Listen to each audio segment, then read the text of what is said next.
Chapter 161. The acquired spirit item, the Pearl of Fire element, was an innate spirit item condensed from the acquired true flame aura. It represented the strongest power that the acquired flame could achieve in this world. As Wu Qi did not have the time to truly refine it, he could only throw it out like a brick and smash it at someone. But that was more than enough. Relying solely on the power of the Pearl of Fire element, the talisman formation of 4 elements was instantly destroyed by the highly condensed, high-temperature and high-pressure flame. The frightening firepower that could instantly turn several dozens of lofty mountains into wisps of green smoke dispersed in all directions, blasting the 4 talisman treasures far away. The crimson flame transformed into a wall of flame that stood 1,000 feet tall and shot in all directions. Wu Qi was blown away by one of the flame walls, and his short hair was burned into ashes once again. Not only his hair, all his body hair was burned away by the flame, and his body was now naked like a large piece of glass. Ling Wujiu and his companions never expected that Wu Qi would have such a spirit item. The scorching heat waves rushed whistling and rushed into their bodies, nearly burning them into ashes. Large amounts of sweat burst out from their bodies, turning into water vapor and evaporating in an instant. The fat under their skin was melted into liquid grease by the high temperature, flowing out from their pores and igniting on the surface of their skin.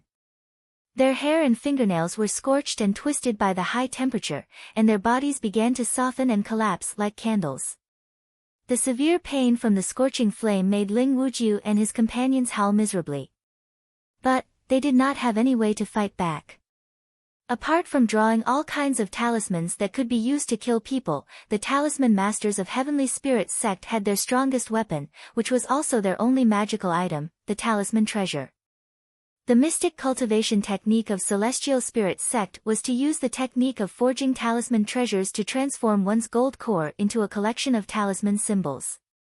Only in this way could one communicate with talisman treasures and unleash an extremely powerful lethality. After the Jin Dan was engraved with a large number of runes, it could no longer communicate with other flying swords and magical treasures. Facing the raging flame that was burning their bodies, they could only endure it, persisting in injecting their energies into Ling Wujiu's body, allowing him to activate the Heavenly Star Positioning Disc. The Heavenly Star Positioning Disc was an upper-tier magical treasure that was extremely rare in Great Yen Dynasty. Almost all of them could produce their own item spirit, turning them into a spirit item. This magical treasure corresponded to the stars, and it had the powerful effect of surveying mountains, rivers, and veins, as well as peeking into the mysteries of all kinds of formations. Using the secret technique of Heavenly Spirit sect, it could also perform all kinds of divination. For example, one of its functions was to roughly determine the location of Wu Qi within 30,000 miles. It was also one of the few magical treasures that were compatible with the Heavenly Spirit sect's talisman masters and could be driven by them, apart from their own talisman treasures. Just when Ling Wujiu and the other 3 were nearly turned into dried corpses by the scorching heat unleashed by the Spirit Fire Pearl, the energies they injected into the pearl finally activated the cornerstone treasure of Heavenly Spirit sect. All of a sudden, several thousand tiny silver specks flickered on the surface of the Heavenly Star Positioning Disc. The stars that appeared in the bright sky suddenly grew brighter. Visible strands of cyan and silver light fell from the sky like mist, quickly injecting into the bodies of Ling Wujiu and the others. Abruptly, the surrounding flames were extinguished, and the bone-piercing cold energy of the stars enveloped the space of several miles in circumference. The Heavenly Star Positioning Disc soared up into the sky. Accompanied by a deep, muffled noise of a millstone turning, the Heavenly Star Positioning Disc began to spin slowly. Several dozens of starlights flickered on the surface of the disc, then a silver beam that was as thin as a hair shot out abruptly. Right after landing on the ground, Wu Qi dodged the silver beam, which was aimed at his heart, and brushed past his body. A frightening force, which contained a coldness mixed with a strange high temperature, brushed past Wu Qi's body. A thumb-sized piece of flesh was missing from his left shoulder.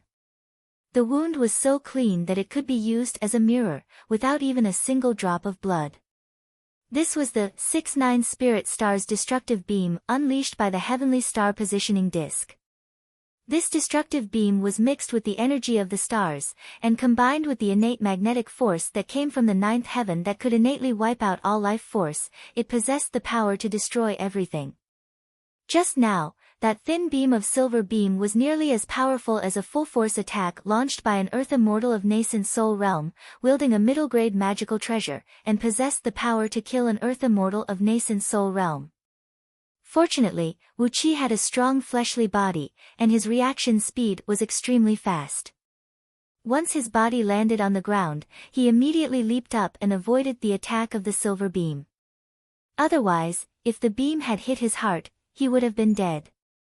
A strong lingering fear made all the muscles on Wu Qi's body tighten.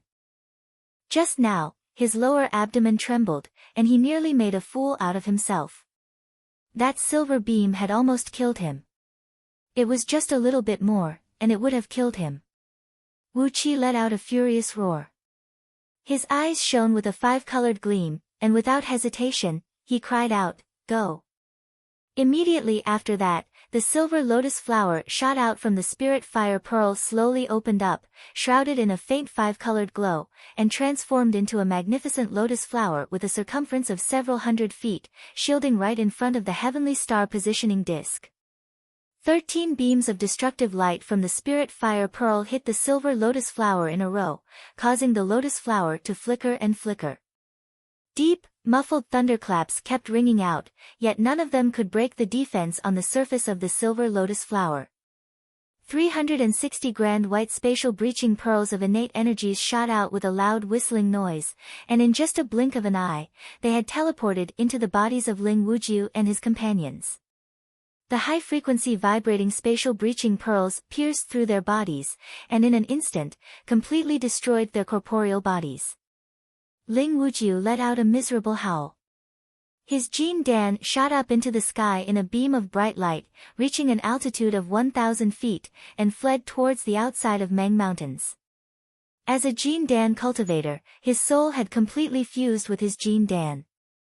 As long as he could break his gold core and form his nascent soul, he would be able to attain the earth immortal realm of nascent soul realm.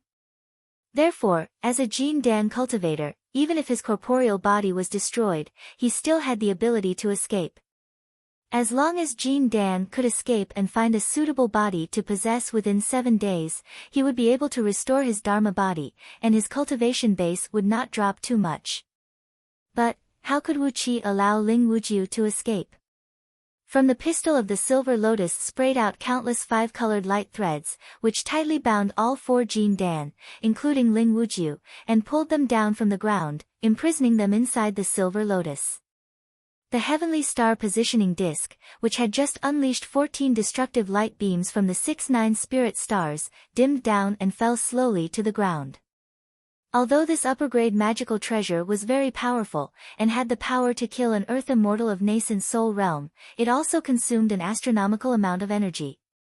Although Ling Wujiu and his companions had injected all their energy into the disc, they could only unleash a dozen destructive light beams.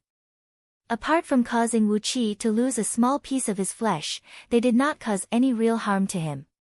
Panting heavily, Wu Qi struggled and leaped up from the ground. In a flurry, he retracted the silver lotus, fire spirit pearl, and all the other magical treasures back into his body, then grabbed the heavenly star positioning disc complacently. The cornerstone treasure of heavenly spirit sect. Ha ha ha, it's mine now. An upper-grade magical treasure. Just one item spirit, and it can become a spirit item? Are you here to kill someone, or to give me a treasure? After carefully fiddling with the heavenly star positioning disc for a while, Wu Qi, who did not have the time to refine it, shoved it into his storage ring, then sped towards the place where Ling Wujiu and his companions were killed. A few shiny storage rings could be seen glinting amidst the mess on the ground. Wu Qi's eyes were gleaming with a green gleam. After a short but intense battle just now, relying on his incredibly strong body and a large number of precious treasures, Wu Qi had killed 5 Jin Dan human immortals of heavenly spirit sect. However, the battlefield was in a complete mess. A flaming dragon talisman had blown a large hole in the ground, and the top-grade acquired flame unleashed from the fire spirit pearl had burned the ground to a depth of 30 feet, turning the area several miles in circumference into a clump of lava. Carefully, Wu Qi found 5 storage rings from the lava, then sent his divine sense into them. A loud laughter towered up into the sky. Wu Qi was laughing so hard that his eyes were narrowed into 2 fine lines. Needless to say, there was a huge amount of talismans in the storage rings. These few people were elders of Jin Dan in Heavenly Spirit sect, holding a high position and great power. Every day, when they had nothing to do, they would draw a large number of talismans out of habit. Among them, there were some powerful high-grade talismans that they were reluctant to sell or give away to others. After several hundreds of years of accumulation, these 5 storage rings actually contained over 20,000 powerful talismans of various colors. It made Wu Qi's mouth turn crooked with joy. These were the accumulation of 5 Jin Dan human immortals for several hundreds of years. Every single one of these 20,000 talismans was of excellent quality, and each of them was priceless. Putting aside the energy stones and spirit herbs, they were just enough to replenish the consumption of Wu Qi when he was constructing his secret abodes. As for the other raw materials used to draw talismans, Wu Qi only gave them a brief glance, then threw them aside. What made Wu Qi wild with joy the most was that Ling Wujiu, as the elder of imparting technique of Heavenly Spirit sect, actually found in his storage ring was the mystic scripture of talismans, the Heavenly Spirit star positioning technique. It was a book divided into 3 parts, with each part being divided into 13 volumes. It contained all the runes, formations, and restrictive spells of Heavenly Spirit sect, a comprehensive book. From the most basic explosive talisman, to the 9 upper and 9 lower spirit heaven celestial thunderbolt subduing talisman, which had the power equivalent to the full force strike of a nascent divinity heaven immortal, it contained everything one could think of. Clutching the few storage rings tightly in his hand, Wu Qi threw his head back and let out a few loud laughs, then hastily put everything inside into his own storage bracelet. After that, he threaded the rings with some natural silk and hung them around his neck. After tidying up all the storage rings, Wu Qi rushed towards the 4 talisman treasures that were thrown tens of miles away by the explosion. These 4 talisman treasures were treasures that consumed an enormous amount of natural treasures, as well as several hundred years of painstaking effort. Although they were struck by the spirit fire pearl, and the true flame that exploded out from the pearl dispersed the gathered natural energies, the talisman treasures themselves did not suffer any damage. As long as they were slightly refined using the mystic technique of Heavenly Spirit sect, they could be used as excellent materials to construct formations. These talisman treasures were absolutely qualified to be used as the formation cores of a few killing formations. Just as Wu Qi placed the 4 talisman treasures on the ground in a straight line, and was happily admiring the complicated runes engraved on them, an impassioned singing voice was heard coming from afar. How can it be said to have no clothes? To share the same robe with one's son. The king sends his army to repair my spear and spear. To share the same hatred with one's son. How can it be said to have no clothes? To share the same fate with one's son. The king sends his army to repair my spear and halberd. To share the same fate with one's son. How can it be said to have no clothes? To share the same fate with one's son. The king sends his army to repair my armor and weapons. To share the same fate with one's son. The singing voice came from afar with an unconcealable sharpness and murderous aura that soared into the sky. Wu Qi felt a chill running down his spine. He suddenly felt as if he was being stared at by dozens of ferocious beasts, as a faint cold air was exuding from all the pores on his body. Slowly turning around, Wu Qi saw a burly man, clad in a pale red heavy armor, carrying a tiger-headed spear on his shoulder. He was leading a group of 7 to 8 warriors, each clad in a dark heavy armor, and a few dozens of warriors clad in a dark soft armor. They had formed into a crescent moon formation that had no loopholes, and were slowly approaching Wu Qi.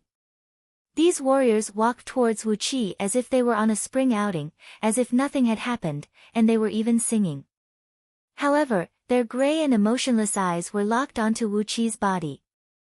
From top to bottom, as long as it was a part of his body where he could launch an attack, he would be stared at by one or a few of them. On top of that, they seemed to be walking casually, but no matter how they walked, the crescent moon formation would never move. The burly man with the tiger-headed spear giggled, then turned to look at Wu Qi from a distance of about 1 mile away and said, "Hand over all your energy stones and kill yourself right here, and I'll spare your soul for reincarnation." The burly man's laughter was bright, yet it was filled with a bloody aura of Azura. Chapter 162. Looking at the group of warriors, who were emanating a strong smell of blood from their bodies and had an aura that made them look like wolves and leopards, Wu Qi put away everything around him and slowly retreated backward. Every time those warriors took a step forward, he would take a step back. Unhurriedly, he kept a distance of 2,000 feet from them. While retreating, Wu Qi laughed and said, "That's not creative at all. If you want to rob me, so be it. Why do you make it sound like you have done me a great favor? You are a prostitute, so why do you want to erect a chastity?" The man with the tiger-headed spear frowned and looked at Wu Qi, then said coolly, "I know you are a prostitute, but what is a chastity?"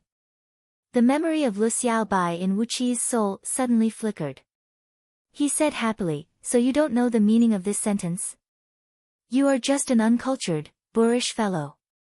"Hee, what I mean is, you are a man like Daochuo, so why do you talk about benevolence, righteousness, and morality like Confucius? I don't like the idea of leaving me a broken soul for reincarnation. Be careful, don't get yourself killed here." The burly man grinned and grinned like a ferocious tiger that had been provoked. Then, he laughed sinisterly. He shook his head and did not say a word. Instead, he waved the tiger-head wind-cracking spear and increased his speed, chasing after Wu Qi. His heavy footsteps collided with the ground, causing the ground to tremble slightly. Both of his feet had turned blurry, and he leaped towards Wu Qi along with a strong gust of wind. Wu Qi looked at the man smilingly. Suddenly, both of his feet turned blurry as well, and he moved backward along with a strong gust of wind. Coldly, he stared at this man, who had the cultivation base of late stage of Jin Dan realm, while silently calculating the distance between him and the few human immortals and the dozens of embryonic breath Taoists behind him. As long as this man was more than 1,000 feet away from his subordinates, Wu Qi was confident that he could kill him in the shortest time possible.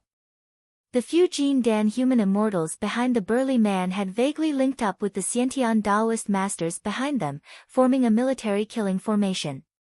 For cultivators, any formation was dangerous. Thus, they needed to be vigilant.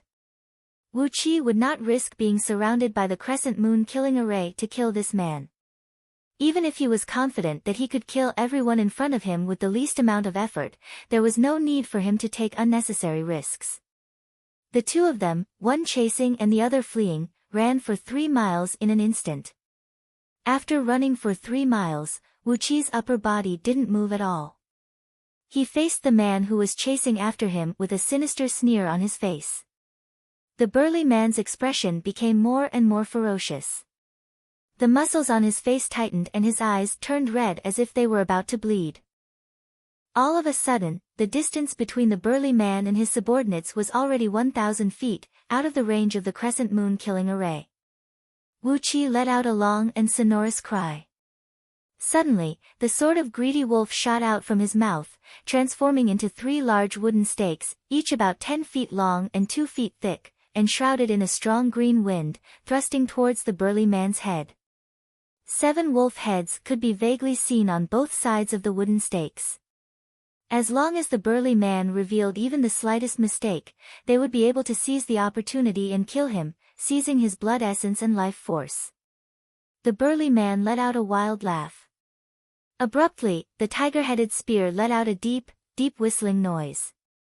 A clump of blood-red light shot out from the spear, transforming into a dozen of several feet long blood-red beams that leaped up into the sky and tangled with the 3 wooden stakes.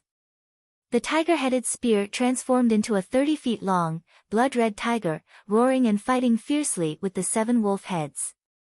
With a wild laugh, the burly man pulled out the sword with his right hand and threw it into the air.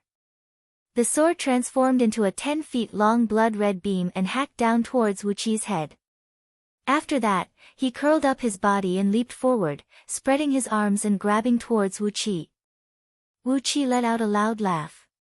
Then, a golden gleam flashed from his mouth, and the golden coin that could knock down a flying sword had been shot out from his mouth.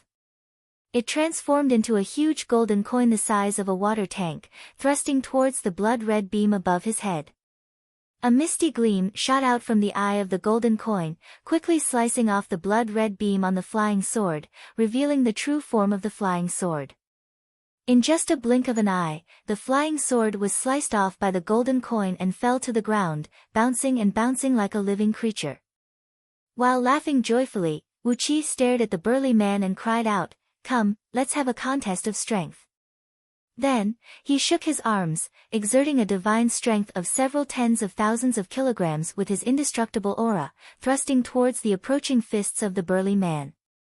A muffled boom rang out when the fists and palms collided with each other. The burly man coughed out a mouthful of blood and was knocked flying away by the tremendous force. Wu Qi let out a muffled snort as well, as he staggered and staggered back by the mighty force coming from the burly man's arms. The strength of the burly man was very strong. Although the strength of his body was not as strong as Wu Qi, the strength he could unleash in an instant was equal to the strength of Wu Qi's body. Wu Qi merely possessed a very strong and indestructible body, but the burly man had cultivated a technique that specialized in body strengthening. Not only was it a body-strengthening technique, it was also a righteous body-strengthening technique that was at least 10 times more powerful than the evil technique of Shi Tianma and his son, who were cultivating the body of half-demon beast. Although the strength of his body was only less than 1/20th of Wu Qi's, by relying on the divine abilities found in the body-strengthening technique, the strength unleashed by the burly man was more than enough to fight evenly with Wu Qi. However, Wu Qi's body was too strong. Therefore, although the burly man's strength was equal to Wu Qi's, when the two enormous forces collided, Wu Qi's body did not suffer any harm, but the bones of the burly man's arms had countless cracks, and all his internal organs had suffered a severe shock. Wu Qi, who was forced to stagger back for tens of steps and still could not stand firmly, cried out in astonishment, "What an incredible strength! What cultivation technique are you cultivating?" On the other side, the burly man laughed wildly and said, "Wonderful. You're just a little man who hasn't even cultivated the Jin Dan, yet you have a fleshly body that is similar to my father's. What kind of natural treasure have you eaten? Young lad, you have a bright future ahead of you, and I, Bai Qitian, have taken a liking to you. What do you think? Join the army of Daqin and conquer the world for our imperial emperor, fighting for glory, splendor, wealth, and rank. This is a great fortune for you." Not allowing Wu Qi to say anything, Bai Qitian had already cried out, "Bai Qitian, the general of Yulin army of Daqin, am recruiting you to join the army of Daqin. Why don't you accept it quickly? With the physique and potential of your body, with just a little training, you will become an invincible and fierce general. This is your luck."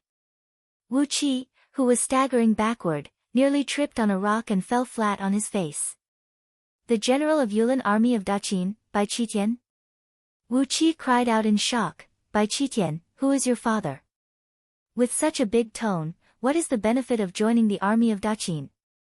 He opened his mouth and coughed out a mouthful of blood, with both of his arms dangling beside his shoulders.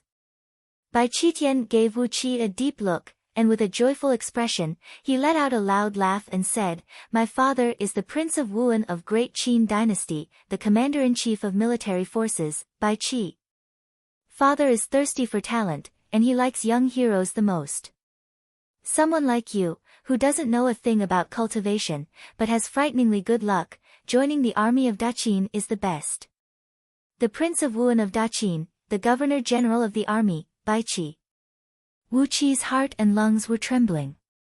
The Prince of Wuan of Qin, Bai Qi, was now the Prince of Wuan of Daqin, and the Governor-General of the army? This was the man who was addressed as the Butcher by the people of the Warring States period. Even though it had been over 2,000 years, his name still made Wu Qi shiver and feel extremely uncomfortable. He gave Bai Qitian a deep look, then spun and fled without saying a word. The sort of greedy wolf let out a long and sharp whistle, transforming into a dark beam and flying back into Wu Qi's hand, no longer tangling with Bai Qitian's spear. Seeing that Wu Qi had turned and fled, Bai Qitian hastened his pace and chased after him. He roared, "Little fellow, I've given you face, but you don't want it. Are you courting death? Either you join the army of Daqin, or you become a wanted criminal of the Daqin. Do you want a high position and great wealth, or be hunted down by the whole world?" Wu Qi turned around and glared at Bai Qitian coldly, sneered and said, "What Daqin dynasty? I've never heard of it." After giving Bai Qitian a fierce glare, Wu Qi bowed his head and fled at the fastest speed. If not because he was intimidated by the brutal reputation of Bai Qi, the demon king of slaughter, Wu Qi would have definitely killed Bai Qitian right here. The problem was, the brutal reputation of Bai Qi was too frightening. Since Bai Qitian was already here, where would Bai Qi be? Wu Qi did not think that with Bai Qitian's insignificant strength, he would be able to cross Meng Mountains and come to a place only 400,000 miles away from Great Yan Dynasty. After becoming one of the influential nobles of Great Yan Dynasty, Wu Qi had learned a lot of information about Meng Mountains from Yan Bugui. It was definitely a mountain range of monstrous scale. Perhaps it stretched for tens of millions or even hundreds of millions of miles. Over the last 2,000 years, Great Yan Dynasty had lost countless lives, and even several hundred of Jin Dan human immortals had fallen in this place. Yet, they still failed to find out the exact size of Meng Mountains. Bai Qitian was just a little human immortal of late Jin Dan stage. How could he cross Meng Mountains and come to this place with such a small group of people? Impossible, absolutely impossible. There must be someone even more powerful accompanying him. Who could it be? Bai Qi? Others? Or even? Upon thinking of those infamous figures, Wu Qi felt his scalp going numb. He absolutely did not want to kill Bai Qitian right now. Once he alerted those people behind him, he would be treated like a stray dog. A group of earth immortals of nascent soul realm, or even someone with even more frightening cultivation base, were chasing after him, a little earth immortal of void core realm. When Wu Qi thought of that frightening scene, he felt very pitiful, very pitiful. There was no need, as Wu Qi did not want to poke this hornet's nest. However, even if a man did not go looking for a hornet, the hornet would come looking for him. Not long after Wu Qi sprinted forward for a few miles, a few warriors, clad in black soft armors and treading on wing-shaped magical items, surrounded by a skinny, middle-aged scholar clad in a black robe, blocked his way.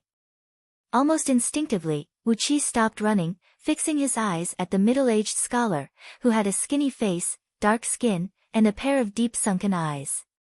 His gaze was glinting with a ghastly gleam, like that of a viper. Bai Qitian, who had been left far behind by Wu Qi, cried out joyfully, "Your Excellency Li Si, Prime Minister Li Si. Catch this guy. I don't know what kind of natural treasure he ate, but with the cultivation base of Xiantian realm, his fleshly body has already reached the indestructible body of an earth immortal of nascent soul realm. Both of my arms were broken by him." As if he had confirmed that Li Si could defeat Wu Qi, Bai Qitian, who had been chasing after Wu Qi madly, stopped running while gasping for breath, took out a bottle of pills and shoved it into his mouth. Both of his arms were trembling slightly, producing cracking noises. Obviously, his bones were healing quickly. Li Si.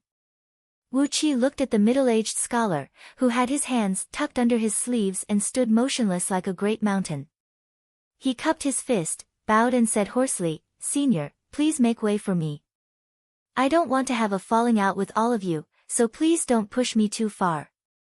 Rustling noises could be heard coming from all directions, as over 2,000 black-armored warriors emerged from the tall grasses and trees in all directions, surrounding them from a distance. Among about 20 black-armored warriors of Xiantian realm, one of them was a human immortal general of Jin Dan. Among these 2,000 warriors, there were about 100 human immortals from Jin Dan. Wu Qi sucked in a cold breath. He stared at Li Si and prepared himself to risk his life. Chapter 163. After quietly sizing up Wu Qi for a long period of time and waiting until the army of 2,000 soldiers had completely surrounded this area of about 1 mile in circumference, Li Si finally squeezed out a smile from his dry face. He cupped his fist toward Wu Qi, bowed solemnly and said, "My little friend, I'm Li Si, the Prime Minister of Daqin. May I know which sect are you from, and which dynasty is this place under?" Wu Qi looked at Li Si, who had a serious expression on his face and was meticulous in his etiquette. He couldn't help but breathe out a long sigh. He lowered his head and looked at his naked body after the fierce battle just now. Then, he took out a change of clothes from his storage ring, smiled bitterly and asked, "Can you allow me to put on some clothes?" Li Si shook his head slowly. The corner of his mouth twitched slightly, revealing a smile that made Wu Qi's blood run cold. Not good. Those who don't wear clothes, no matter it is their behavior, they will look unnatural. Even when they are fleeing, their speed will be reduced by about 20%. Since it can slow down my little friend's speed, why should I let you put on some clothes? With a malicious smile on his face, Li Si continued slowly, "Let's talk like this. We are all men here, so it's not a big deal for us to not wear clothes. Let's not talk about the etiquette anymore. We are in the wilderness, and the etiquette is a vulgar thing that should never be mentioned. It stinks." Wu Qi tightened his grip on the clothes. Once again, he breathed out a deep sigh. He looked at Li Si helplessly, while countless thoughts were flashing and spinning in his mind. Among them, there was even a plan of submitting to Daqin, leading them into Ji City and annexing Great Yan Dynasty. But suddenly, he thought of Lu Qingfeng, Yan Bugui, Yan Jiuhui, and Princess Xianglu. He even thought of the 2 personal serving ladies of Princess Xianglu, both of whom were the people of Great Yan Dynasty. His face darkened gradually. Unhurriedly, Wu Qi began to put on his clothes. Li Si's expression changed slightly, and he said in an indifferent tone, "If my little friend puts on another shirt, I'll kill you." Looking at Li Si, Wu Qi put on his clothes as fast as he could. "I've never seen a psychopath like you," he said coolly. "In order to prevent someone from escaping, you even forbid him from wearing clothes? If your children fall into my hands in the future, I'll strip them and throw them on the street, so that everyone can judge them. How dare you?" A black-armored warrior standing behind Li Si gave a furious roar, drawing his blade and thrusting it towards Wu Qi. The blade rose up into the air, and the black-armored warrior's body left behind dozens of afterimages. With a simple swing of the blade, he suddenly arrived next to Wu Qi. A large sheet of flame burst out from his body, and a flame several tens of feet long burst out from the blade as well, bringing with it a terrifyingly high temperature that could melt gold and iron. The blade thrust straight towards Wu Qi's neck. A deep, muffled explosion burst out from his body, as the massive fire element energy in the warrior's body was detonated by the innate fire element energy. Like a drop of fire sparks falling into an oil tank, the explosion went out of control. A deep, muffled explosion rang out, as the massive fire element energy in the warrior's body was detonated by the innate fire element energy. Like a drop of fire sparks falling into an oil tank, the explosion went out of control. Countless purplish-red flames burst out from all the pores on the warrior's body, instantly melting his body and turning his armor into a puddle of molten iron. In just a blink of an eye, a living man was burned into nothingness. Wu Qi held the blade tightly in his hand, weighed it in his hand, sneered and said, "An upper-grade magical item, a good item. The market price is 100,000 gold coins. I'll take it." Casually putting the blade into his storage ring, Wu Qi continued putting on his clothes. He did not even look at Li Si, who had a gloomy face. Taking a deep breath, Li Si said with a deep voice, "You've killed a warrior of Daqin, and you deserve the death penalty. Today, I sentence you to the grave crime of wiping out your entire clan." Dozens of warriors of embryonic breath tier, Chi-Chi, let out a war cry. At the same time, a large sheet of flame burst out from their bodies, as they raised their blades and formed into a crescent moon-killing formation, charging towards Wu Qi. Wherever they went, the trees and grasses were turned into ashes, and even the dark soil was burned into a grayish-white clay by the high-temperature flame shot out from their feet. With just a single war cry, they had arrived next to Wu Qi at the same time. They raised their blades up high, but before they could hack down towards Wu Qi, who was in the middle of tying his belt, flicked his fingers, shooting out dozens of fire sparks and piercing into the bodies of these warriors. Once again, it was the innate fire element energy that detonated the fire element energy in these warriors' bodies.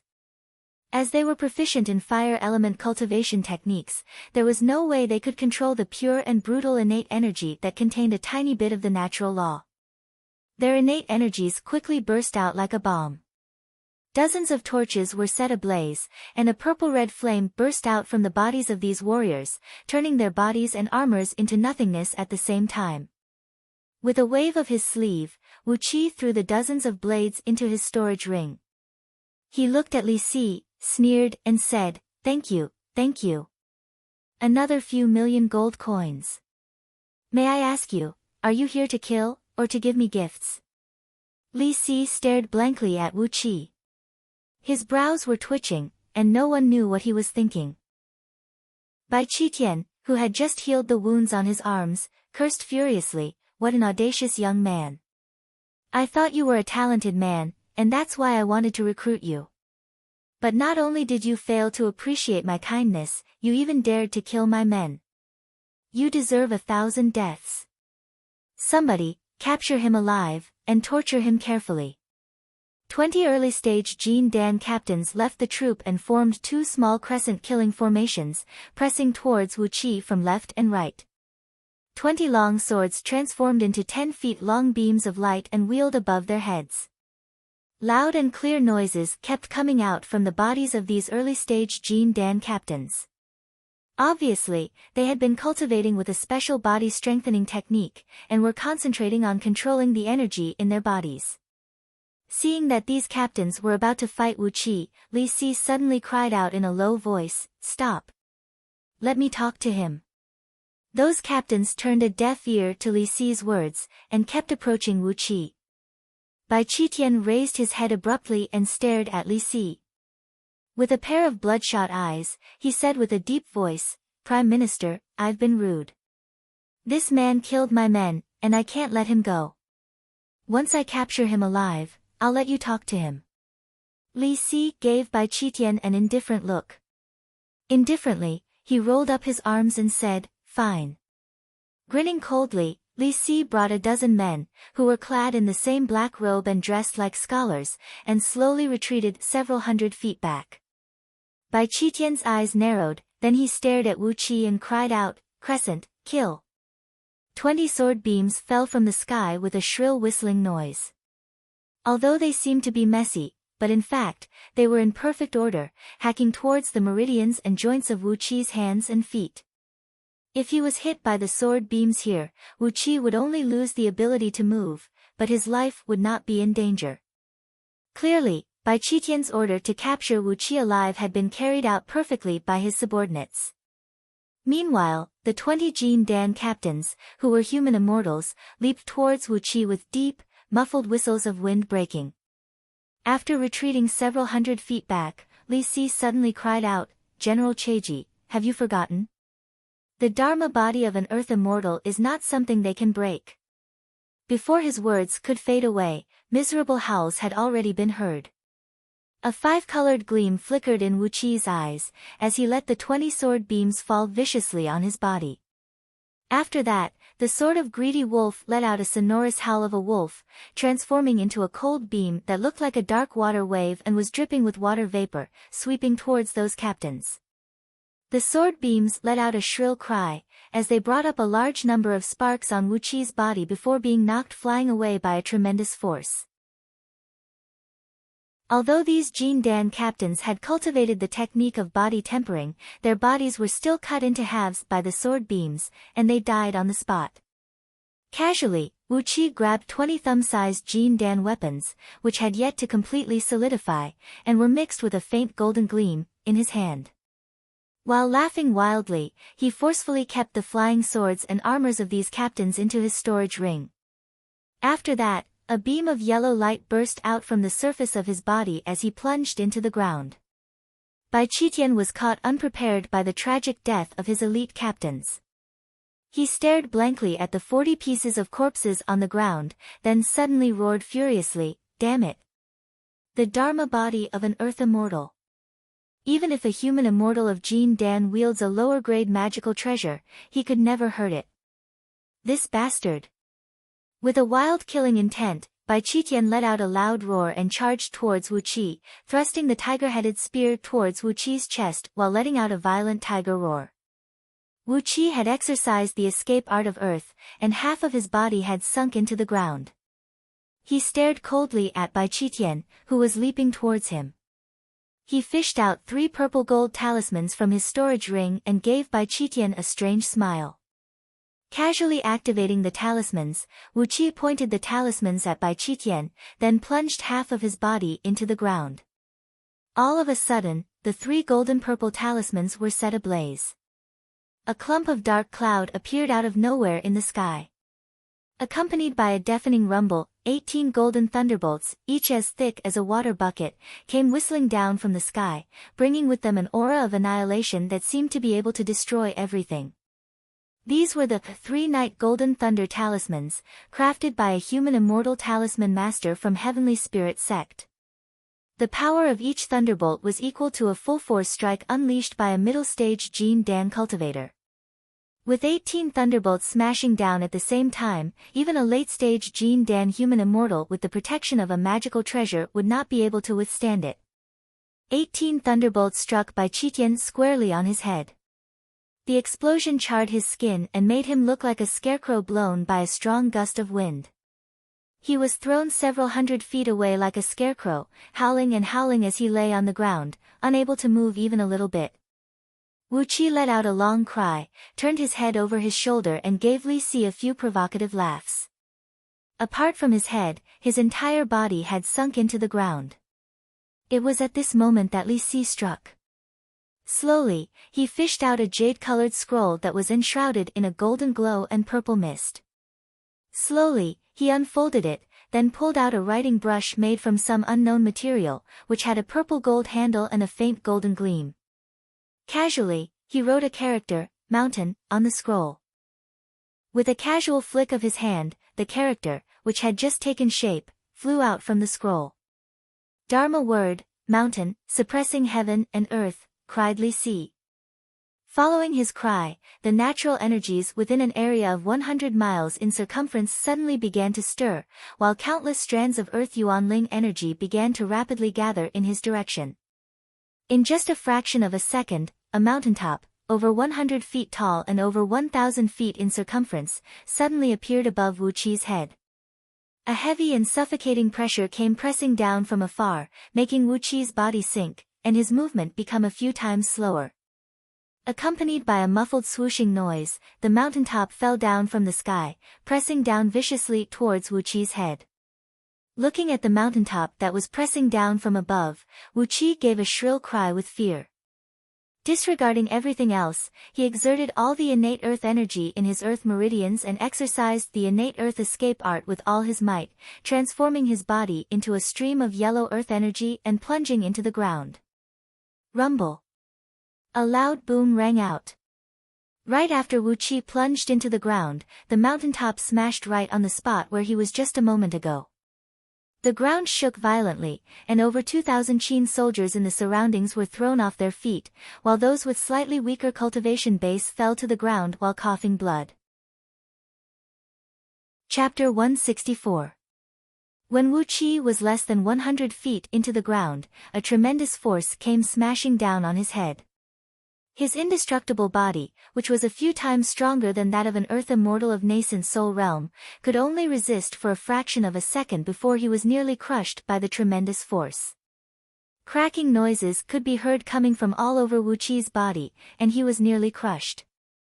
Blood kept bursting out from his 7 apertures. The tremendous pressure was like a juicer, trying to squeeze everything out of his body.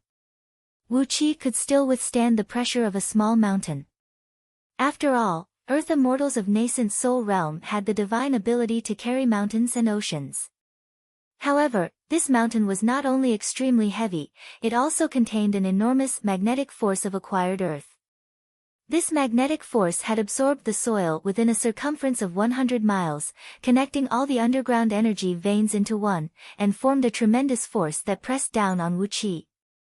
An Earth immortal of nascent soul realm could easily withstand the pressure of a large mountain, but when it came to a piece of land with a circumference of 100 miles, not to mention an Earth immortal of nascent soul realm, even a heaven immortal who had cultivated his nascent divinity would not dare to be smashed by a piece of land with a circumference of 100 miles.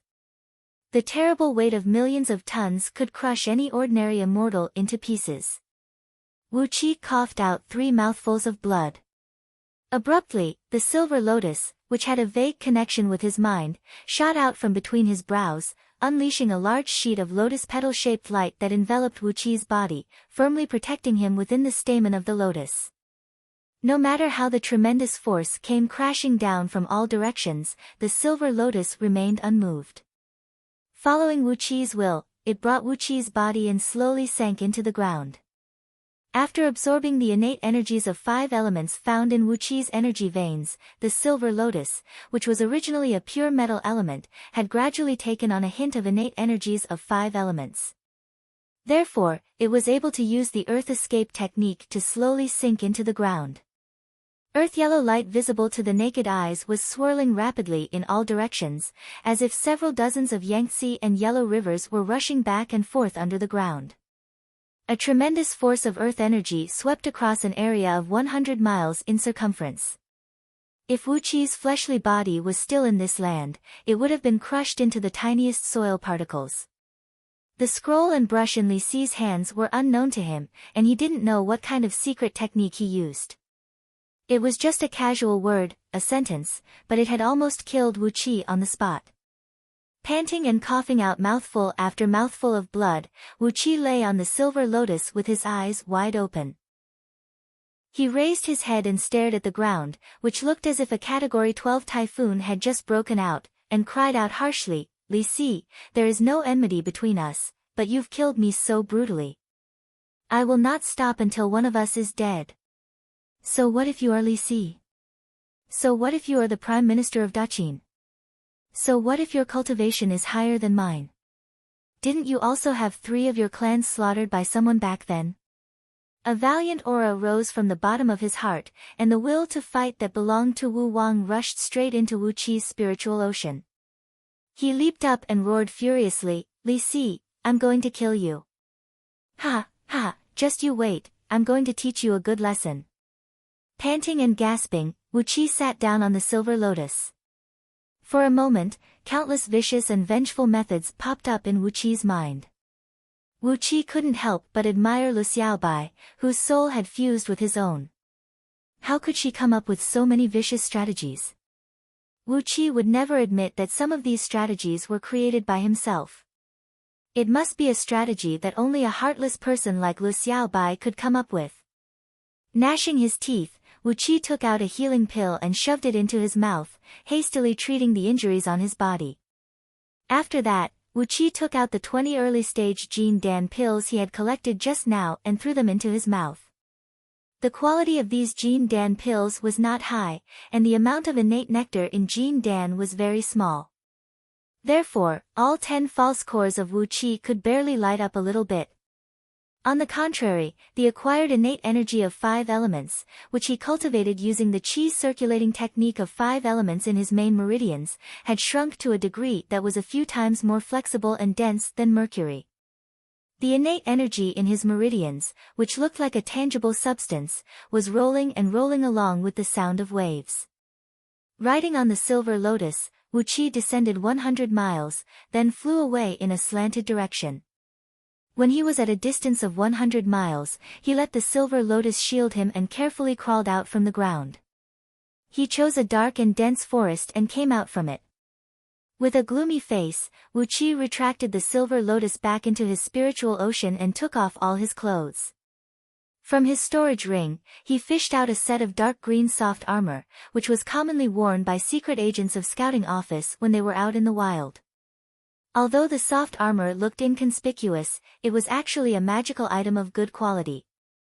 There were dozens of nested aura-concealing talismans made by the expert talisman masters of Heavenly Spirit sect on the soft armor, which allowed the wearer to run without stirring up any wind, and would never produce any sound of wind breaking. On top of that, it had the miraculous effect of concealing one's aura and hiding one's body. After putting on the soft armor, Wuqi covered his entire head with a soft leather hood that came together with the armor. After that, he carefully tidied himself up, and put away all kinds of magical items that he might be able to use, especially the talismans he obtained from the 5 Jin Dan elders of Heavenly Spirit sect. After that, he carefully exercised the escape art of innate wood element and rushed towards the place where he was ambushed just now. Wuqi had a bellyful of resentment in his heart. The reason why Elder Jin Dan elders of Heavenly Spirit sect were hunting him down was because he had ruined their source of wealth, and that was a personal grudge. Therefore, it was perfectly reasonable for them to seek revenge on each other. However, he did not know Li Si, Bai Qitian, or Daqin dynasty, and he had never had any dealings with them. Therefore, when Li Si and Bai Qitian attacked him abruptly and with a deadly strike, Wuqi could not accept it. He had to get revenge, And he had to make Li Si and Bai Qitian suffer so much pain that they would never forget Wuqi for the rest of their lives. Wuqi clenched his teeth tightly, transformed his body into a wisp of green mist that looked like a ghost, and sped through the countless trees and grasses in the forest. While running at full speed, he was thinking in his mind. If not because he was 400,000 miles deep into Meng Mountains, where he could not mobilize the army of Great Yan Dynasty, he would definitely inform Yan Dan immediately, asking Yan Dan to assemble an army of several million soldiers and force Li Si and his men to stay in this mountain range. Surely, Yan Dan would be very willing to kill Li Si with the army of the entire dynasty. In the past, the crown prince of Yan dynasty and the prime minister of Qin dynasty must have had a lot of enmity between them. But too bad, he was now 400,000 miles deep into Meng Mountains. It was impossible for him to assemble an army here. The demon beasts and natural strongholds along the way were more than enough to devour any army. While running at full speed, all kinds of thoughts were tumbling in his mind. Carefully, Wuqi came to the place where he was ambushed just now. Li Si and his men were still at the same spot. 20 campfires were burning fiercely, burning the bodies of 20 Jin Dan generals who were killed by Bai Qitian. Li Si was standing right next to the campfire, singing a funeral song with an ancient and desolate tune. His voice was sonorous and piercing into the clouds, making Wuqi feel extremely uncomfortable. Carefully, Wuqi crouched in the long grass between a few big trees, staring coldly at Li Si and his men. When the corpses of the dead generals had turned into ashes, Bai Qitian took out a few white porcelain jars and collected the ashes. While collecting the scorching hot ashes, he turned to Li Si and cried out resentfully, "Prime Minister, why didn't you strike earlier? You've caused me to lose so many of my subordinates. How am I going to explain this to my father later?" Wuqi's heart sank. Judging from Bai Qitian's words, Bai Qi was indeed here. Li Si narrowed his eyes and kept staring at the darkening sky, as if he was having a mental journey. He did not give any explanation to Bai Qitian. Bai Qitian shouted angrily, but when he saw Li Si's expression, he had no choice but to shut his mouth obediently. Obviously, he did not have the courage to have a falling out with Li Si. Whether it was in terms of experience or position, he was too far behind Li Si. When Bai Qitian was done packing everything, Li Si came back to his senses and said coolly, "Let's go back to the camp. I wonder how many energy stones the others have collected during the past few days. If they are not enough, we'll have to stay here for a few more days." Li Si gave a glance at a small hill that was several hundred feet deep into the ground not far away, then said confidently, "Although you've lost some subordinates, I've also killed that little fellow on the spot. He was a lucky little fellow who possessed an indestructible body." The credit of killing him is equal to that of half an earth immortal of nascent soul realm. Although you've lost 20 Jin Dan soldiers, you've done nothing wrong. So, you don't have to be too calculative about it. Bai Qitian stared coldly at Li Si, sneered, and said, "This little fellow was killed by Prime Minister himself, so I dare not claim any credit. Boys, let's retreat and return to the camp. Send out some scouts along the way, and if we bump into any barbarian villages, we'll collect some energy stones along the way." Wu Qi, who had his eyes hidden behind the light green crystal mask on his head, nodded silently. Bai Qitian and his men were collecting energy stones. Very good, very good. The main group of Qin army slowly broke camp and left the place. Li Si, together with a dozen of his attendants, was the last to leave. Hiding his hands under his sleeves, he stared at the small hill that was several hundred feet deep into the ground. After a long while, he nodded and said, "He should be dead. He is just a little boy, so how could he withstand a single strike from me? Disperse." With a wave of his sleeve, the small hill immediately transformed into countless strands of earth element energy and dispersed in all directions. Only then did the magnetic energy gathered by the small hill slowly disperse. A muffled boom that sounded like a thunderclap rang out from the ground, causing the surrounding trees and grasses to shake violently. Stepping on the wing-shaped magical items, the Qin army flew toward the west, while Li Si and his men were flying in the middle of the group. Wu Qi exercised his escape art and followed behind them, flying westward. Along the way, he saw several hundred barbarian villages that had been completely slaughtered. The fire in some villages had not been extinguished yet. Obviously, they had just been slaughtered and looted by the Qin army. When they passed by a lofty mountain, Wu Qi stood on top of the mountain and looked around. Using his spirit eyes, Wu Qi could see an area of several thousand miles from the lofty mountain. Within the circumference of several thousand miles, he saw many similar fires rising from many places. Obviously, the Qin army was slaughtering barbarians everywhere. In the southwest direction, because the fires in the villages had set the forest ablaze, an area of several hundred miles in circumference of the forest was ablaze. However, no one was there to deal with it. The conflagration sent smoke and dust soaring high into the sky, while a sorrowful and destructive aura lingered in the direction. Qin army, Qin army. Wu Qi's heart felt heavy. The barbarians in this place were truly unlucky. Their ancestors had escaped from the war blade of Great Yan dynasty, but now, they had fallen under the butcher blade of Qin army. In short, they were really unlucky. Following closely behind Li Si and his men, they flew over 5,000 miles westward. Surrounded by mountains, they came to a basin that measured about 100 miles in circumference. It was a flat grassland in the basin, densely packed with Chi-Chi's tents. Countless soldiers clad in black armors and stepping on wing-shaped magical items were gathering towards this basin from all directions. Wu Qi did a rough calculation and found that there were about 30,000 tents in this place. Judging from the size and scale of the tents, if each tent could accommodate 10 soldiers, there were at least several 100,000 Qin soldiers in this place. In the middle of the tents was a wooden city built with logs. Although the buildings were simple, they were still rather large. They stood in the middle of the wooden city. Above one of the palaces in the middle of the city stood a 200 feet tall flagpole, and on top of it was a black dragon flag, several tens of feet in circumference, waving menacingly in the wind. Shockingly, this was a field headquarters of Qin army. With just a cursory sensing, Wu Qi had sensed several hundred powerful auras hiding in this field headquarters, which made his heart tremble with fear. Each of these auras was exactly the same as the aura he sensed from Yan Dan. Chapter 165. From the wooden city in the middle, 4 groups of strange men, each clad in a long black robe and wearing a tall round hat, walked out slowly. They walked out from the 4 city gates of the wooden city and came to the 4 main gates of the campsite.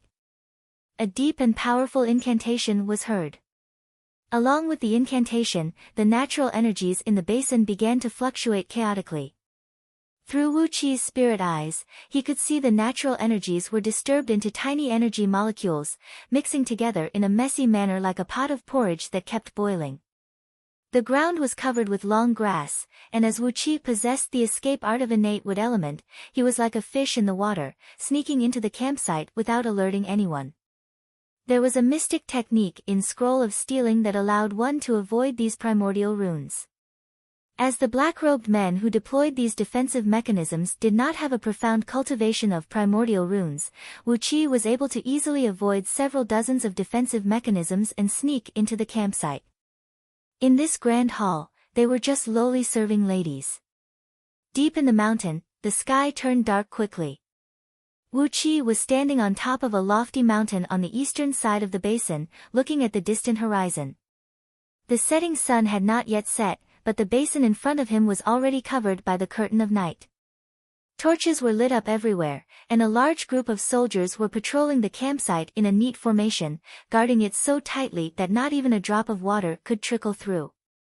According to the Scroll of Stealing, when one cultivated these primordial runes to an extremely profound level, one rune could shatter a star, one rune could grow flesh and bones, one rune could bring a dead man back to life, one rune could change the world, one rune could even change the position of the stars. It possessed an unimaginably magical power. However, the Scroll of Stealing only recorded the method to deal with and decipher these runes. As for the cultivation method of these runes, there was only a chapter called Book of Ancient God, which made Wu Qi confused. With great effort, he calmed his surging emotions and restrained his aura. Using a mystic technique in Scroll of Stealing, he covered his entire body with innate 5 elements energies, merging his body with the 5 elements of the heaven and earth. Then, soundlessly, Wu Qi went straight into the last wooden palace. The defense of this wooden palace was extremely tight, as it was surrounded by defensive mechanisms made of primordial runes. There were a total of 300 Jin Dan human immortals guarding the palace, and even those serving ladies who were dressed in long black dresses and carrying basins and towels in their hands had the cultivation base of Xiantian realm. After pondering for a while, Wu Qi dived back into the ground and carefully made his way to the last palace. According to the layout of this place, the first hall should be used for banquets, the second hall should be the place where secrets were discussed, and the third hall should be the residence of the person with the highest status here. However, he did not know whether the person living inside was Li Si or Bai Qi. One of them was the Grand Marshal of the Central Plains, and the other was the Prime Minister. Could it be that they were sharing this hall? Amidst the chaotic energy porridge, a large number of spirit runes suddenly emerged and formed. These runes, which had all 5 elements, were connected from head to tail, and like agile snakes, they laid out several dozens of early warning mechanisms around, above, and under the camp. Once any living being touched these mechanisms, a loud noise and blinding light would burst out, which would be more than enough to alert the army in the camp. Some of these runes even contained frightening explosive energy. If someone touched these runes, the explosive energy would be more than enough to severely injure a human immortal of early Jin Dan realm. They were not old ladies who had taken some pills to maintain their youthful appearance, but teenage girls who were in the prime of their youth. This was what surprised Wu Qi. There were nearly 100 serving ladies here, and each of them was a young and beautiful teenage girl, possessing the cultivation base of Xiantian realm. In Ji City, the number of young men who possessed the cultivation base of Xiantian realm at their age that Wu Qi had seen, perhaps these were the most he had ever seen. The palaces in the wooden city were arranged in a straight line right in the center. The 3 palaces were the main palaces, and there were 3 side palaces on the left and right. Currently, the first main palace was brightly lit. Through the opened door, Wu Qi could see a long table that was neatly arranged. Some imperial eunuchs clad in black robes were carefully placing all kinds of tableware and wine vessels on the table. Some military officers, who obviously possessed the cultivation base of Jin Dan realm, clad in heavy armors, were patrolling outside the main palace. Wu Qi's heart was pounding rapidly, and the blood vessels on his temples were throbbing painfully. Wu Qi was panting heavily, and his eyes were glowing brightly. Carefully, very carefully, he peeked out a pair of eyes from underneath a candlestick with a complicated design in the corner of the main palace. Wu Qi looked towards the direction where the pressure was coming from. He saw a dragon bed, and a middle-aged man with a naked body and an emperor crown on his head was sitting upright on it. He, you are indeed a demon dragon who has almost become a heaven immortal. Ing Zheng has been too careless. This world is still not the place where Ing Zheng can look down upon. Primordial Talisman. Suddenly, Wu Qi's eyes shone brightly.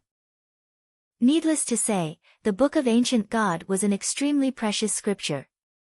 Otherwise, it would not have been collected by that shadowy figure into the scroll of stealing and passed down. However, because it was too profound and magical, Wu Qi could not understand it at all. However, it seemed like these men in black robes before him had inherited a part of the Tao of Primordial Talisman. Perhaps, he could find a way to advance in the study of Primordial Talisman from them.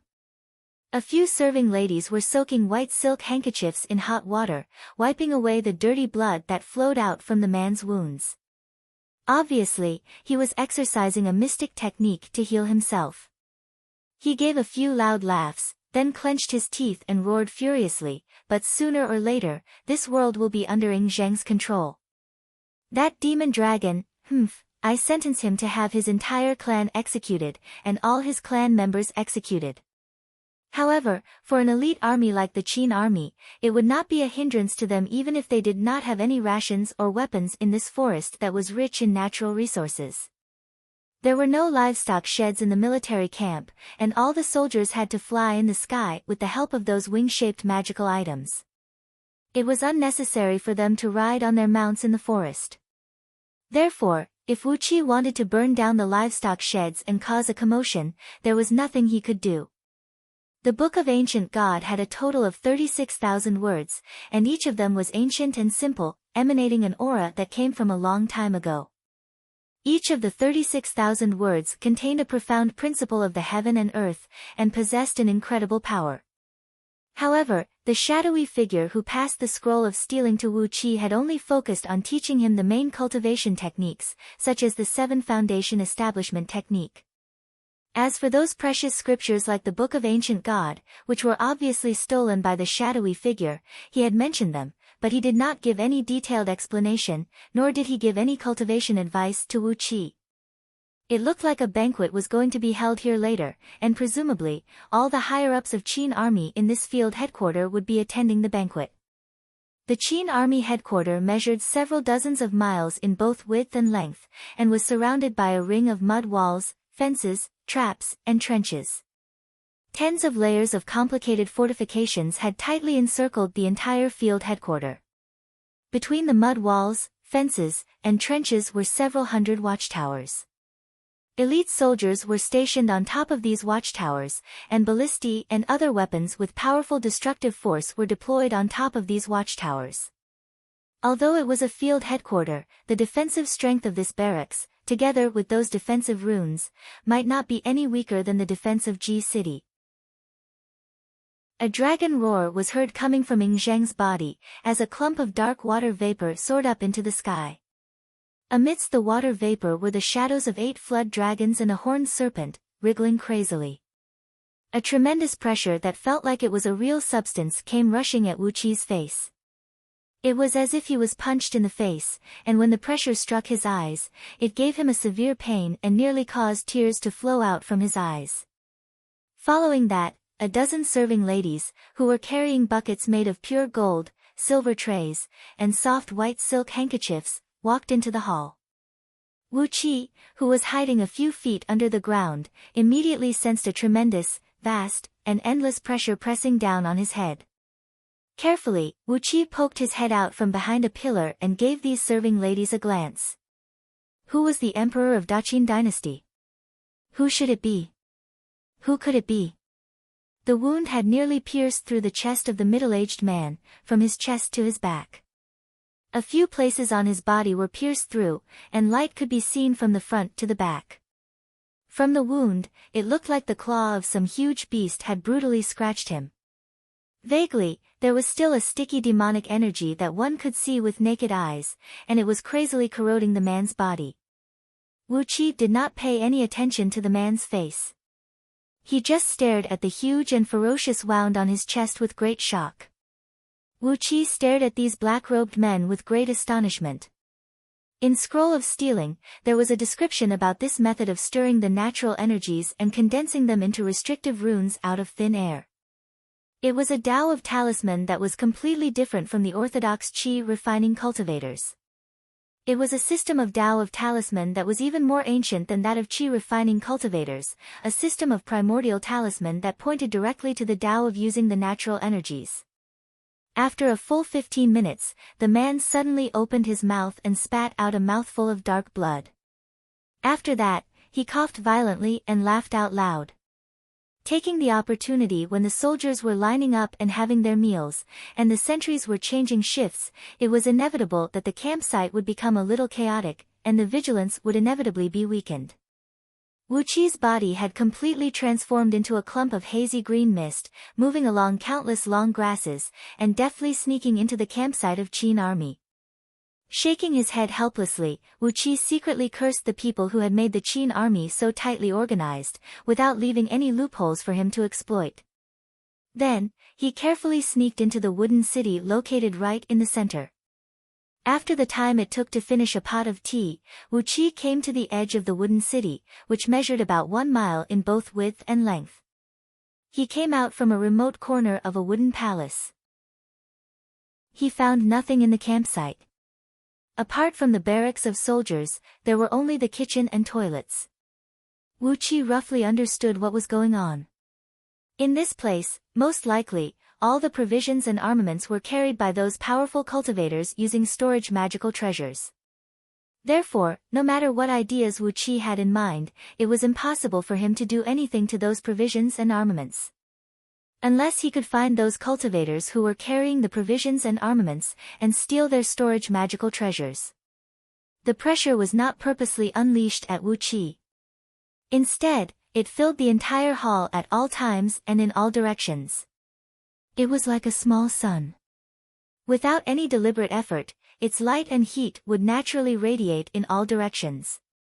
When the Daqin dynasty met with them, it had given Wu Qi a pleasant surprise. The defensive strength of the headquarters was comparable to the defense of the capital city of Great Yan dynasty, and Wu Qi had no idea what to do next. If the headquarters was like this, what would the defense of the capital city of Daqin dynasty be like? Coldly looking at these black-robed men who had densely surrounded a barracks with various defensive runes, making it look like an impregnable fortress, Wu Qi sneered. Stealthily, he transformed into a green shadow and approached the campsite stealthily through the cover of countless grasses on the ground. A rich aroma of food was coming from the campsite in front of him. A large group of soldiers were lining up neatly and heading to the kitchen to get their meals. There was a special kitchen area in the campsite, as well as a large shed where soldiers could have their meals. The layout of the campsite was very reasonable, and it looked like a complete small city. While traveling underground, Wu Qi's body suddenly turned stiff, and he was struck dumb. He slapped his own head forcefully and scolded himself in his mind for being a pighead. Li Si was here, and Baiqi was here as well. Both of them had the same status, so how could they appear in the same headquarters? It could only be him. Their immediate superior was here as well, and that was the reason why they would come here with the identity of an entourage. The organization of the Qin army was very strict. When it came to having meals, changing shifts, and even going to the toilet, they would form groups of 10 to 100 men. Everyone in the groups were familiar with each other, and no one would leave the group without permission. Once a stranger sneaked into the group, it would immediately attract everyone's attention. After observing the pattern of the Qin army for a while, Wu Qi had no choice but to give up the plan of disguising himself as a Qin soldier and sneaking into the campsite. Using the escape art of earth, he took a stroll around the campsite. Chapter 166. Su Fu still refused to leave, even though he found nothing after searching for a while. Like a vulture who had smelled the smell of rotting corpses but could not find any meat, he kept circling around the hall, his pair of glowing green eyes glancing around. When the old man entered the hall, Wu Qi immediately saw his pair of green eyes that looked like a ghost flame. There was a fine line in the middle of his pupils, dividing them into two halves. Both of them were shaped like the sun and the moon, emanating a strange cold gleam. According to the Scroll of Stealing, this pair of pupils was a mystic technique that only those practitioners of primordial runes could see through yin and yang, as well as everything under the heaven. It was a pair of eyes that could see through yin and yang, as well as everything under the heaven. In front of someone who possessed this pair of eyes, even those who had cultivated the breath control technique of Scroll of Stealing would have to be extra careful. The muscles on Ying Zheng's body were twisting and rolling at an incredible speed, while countless tiny granulation tissues were growing out from the huge, ferocious-looking wound on his chest.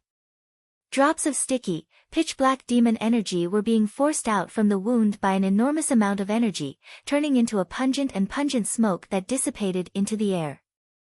Ying Zheng's eyes went wide, his body trembling as he clenched his fists tightly, and kept letting out low and deep strange laughter. I swear I'll kill you. You are just a demon dragon, yet you refuse to offer your blood essence and soul to help me cultivate the 9 Dragons Cauldron Grand Magic. This is a capital offense. After a while, Ying Zheng's body was finally cleaned. He lowered his head and looked at the wound on his chest, which seemed to have shrunk to the size of a hair. He shook his head angrily and said, "What a demon dragon, what a demon dragon. With just one strike, you have killed 30,000 of my elite soldiers, and even wounded me severely. When I've completed the first level of 9 Dragons Cauldron Grand Magic, condense my dragon soul and nascent divinity, and become a heaven immortal, I'll kill you and let me cultivate the second level of the cultivation technique." Therefore, Wu Qi closed his eyes, daring not to reveal even the slightest bit of divine gleam. He even held his breath and retracted all his aura, using a mystic technique to stop his heartbeat. All the functions of his body were almost in a state of dead silence. The innate Earth Yuanling energy enveloped Wu Qi, transforming him into an earth ball that looked exactly like a lump of soil and burying him under the ground. Ying Zheng was overjoyed. Is there such a thing? Do you know where that cultivator came from? Where did he come from? Which country is it under? Not to mention the loss of military strength, Ying Zheng's 2 bodyguards were supposed to be his stewards. When Ying Zheng traveled, he brought along a huge amount of energy stones, formation discs used to construct teleportation formations, and many other treasures. He wanted to keep in touch with the capital city of Xianyang at all times, so that he could receive the army and supplies at any time. To be able to communicate with Xianyang, which was hundreds of millions of miles away, the number of spirit stones and array discs must be considerable. It would require a large number of storage artifacts to store them. Served by serving ladies, Ying Zheng put on the imperial robe and crown, then slowly rose to his feet. The dark mist in the great hall slowly fused into his body, and the shadows of 8 flood dragons and 1 serpent vanished without a trace. He took out a small purple gold bar and lightly tapped it on a jade bell hanging by the side of the bed. A clear and melodious sound of the bell immediately spread far away. Not long after that, a series of footsteps was heard. An old man with a short stature, thin face, clad in a black, wide-sleeved robe and a tall, round crown walked slowly into the great hall. At the same time, the Scroll of Stealing also warned Wu Qi that all the practitioners who had the qualification to cultivate this kind of Dharma were those who had immersed themselves in the Tao of primordial runes for a very long time, and had a very profound cultivation base. Therefore, once Wu Qi bumped into them, he had to be extra careful, and if anything went wrong, he had to flee 10,000 miles away immediately. Otherwise, with the bizarre and powerful Tao of primordial runes, a slight carelessness could result in a serious injury or even death. The entire great hall was enshrouded by the dark mist, and the water vapor in the air was increasing rapidly. The bronze candlestick in front of Wu Qi was now fully covered with water droplets. Underneath the roof of the great hall, there were some faint electric arcs flashing, while the water vapor turned into dark clouds and rubbed against the ceiling, producing a faint rumbling of thunder. Ingzheng was seen sitting cross-legged amidst the dark clouds and dark mist, while 8 flood dragons and 1 serpent were seen wheeling and wheeling in the dark mist behind him, emanating a matchless aura. The boundless murderous aura had condensed into a pressure that was as heavy as a mountain, so heavy that it almost materialized. Needless to say, Wu Qi was coveting the energy essence in Su Fu's eyes more and more, and his desire for the mystic eyes of universe grew stronger. Ingzheng snorted heavily. After a long moment of silence, he said in a cruel and merciless tone, "Left and right Minister Feng Bao was useless, as he had lost all the energy stones and formation discs that I brought with me on this trip. They were killed by the demon dragons, and that's not a big deal. But their people had slaughtered 3 clans as a warning to the others. Minister Feng Bao, their duty is to protect my treasures. Their negligence this time is unforgivable." The old man walked slowly into the great hall, then with a solemn expression, he dropped to his knees and bowed deeply to Ingzheng. "Your subject, Su Fu, offers greetings, Your Majesty." After a moment of silence, Su Fu said with a dry voice, "That young cultivator killed 20 of the Jin Dan cavalry generals under the command of General Bai Qitian of Yulin Forest, and was trying to escape by escaping through the earth. His Excellency Li Si struck and killed him with the divine ability of spell conjuration. With his flesh and bones turned into mud, it is impossible to get a confession from him. It was also mentioned in Scroll of Stealing that if one could steal a thread of energy from the eyes of someone who cultivated this kind of eyes, it would allow the cultivation technique of spirit eyes to be greatly improved, and a pair of spirit eyes would have endless magical uses. If he could find some other precious materials, combined with a mystic technique in Scroll of Stealing called Mystic Eyes of Universe, Wu Qi's pair of eyes would definitely possess a power that could shake the heaven. Wherever the green light reached, the ground would turn transparent as well. From the ground all the way to 10,000 feet underground, everything had turned into a transparent object that shone with a faint green light. Hiding a few feet under the ground, Wu Qi could feel an indescribable, bone-piercing cold and extremely evil glimmer sprinkling down from the top of his head, nearly separating his body from the innate Earth Yuanling energy. As a supreme emperor, Ingzheng could never wear all 10 fingers full of storage rings like some nouveau riche. That was why he had left and right servants to carry and manage all these energy stones and spirit items for him. In the end, the demon dragon unleashed its mighty power and killed left and right servants, while all the energy stones and spirit items were taken away by the demon dragon. With that, Ingzheng and his company were basically trapped in Meng Mountains. That was indeed a very bad luck. Wu Qi shook his head gloatingly. Su Fu, on the other hand, stayed in the hall and did not leave. He walked around the hall a few times suspiciously, then suddenly opened his eyes. A large patch of dark green light shone from them, and he scanned the hall from top to bottom.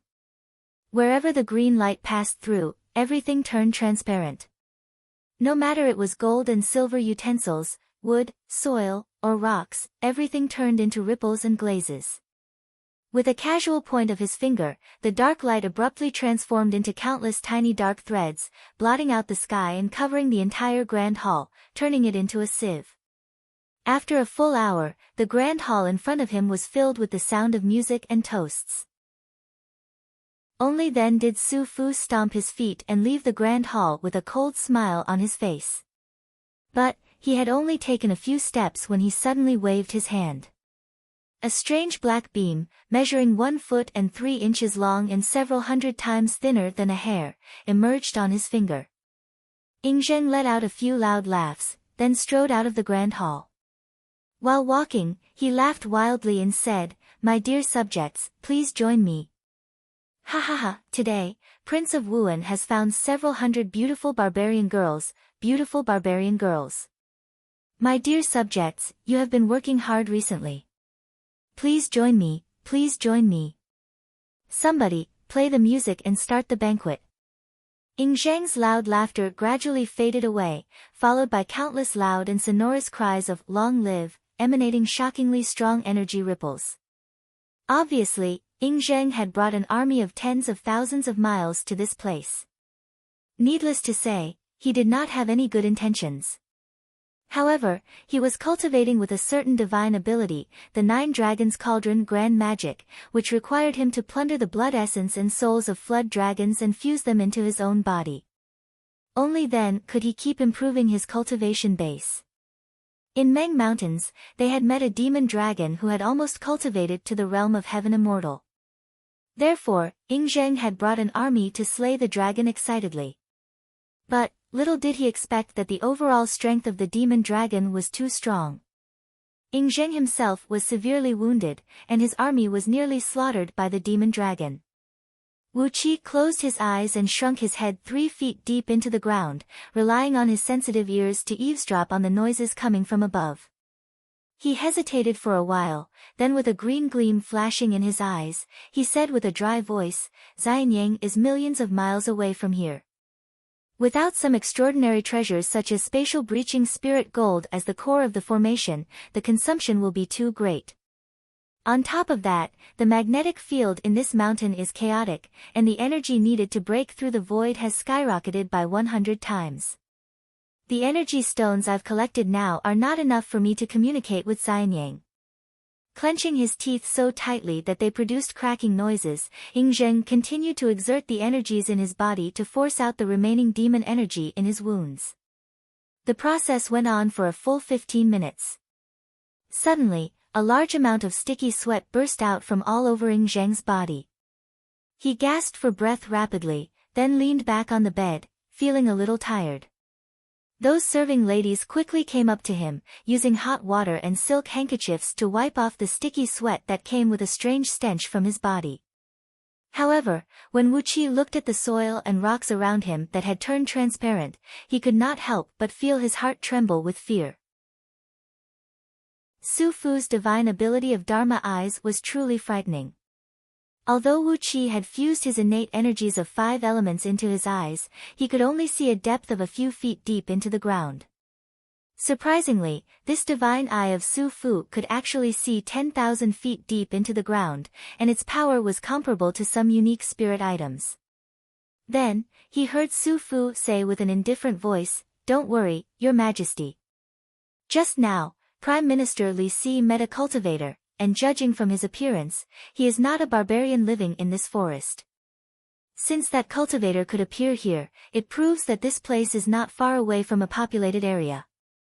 As long as we can find their city, we can have as many energy stones and items as we want." Fortunately, the innate energies had endless magical effects. Although Su Fu's divine eye was strange and unfathomable, his cultivation base was still slightly weaker.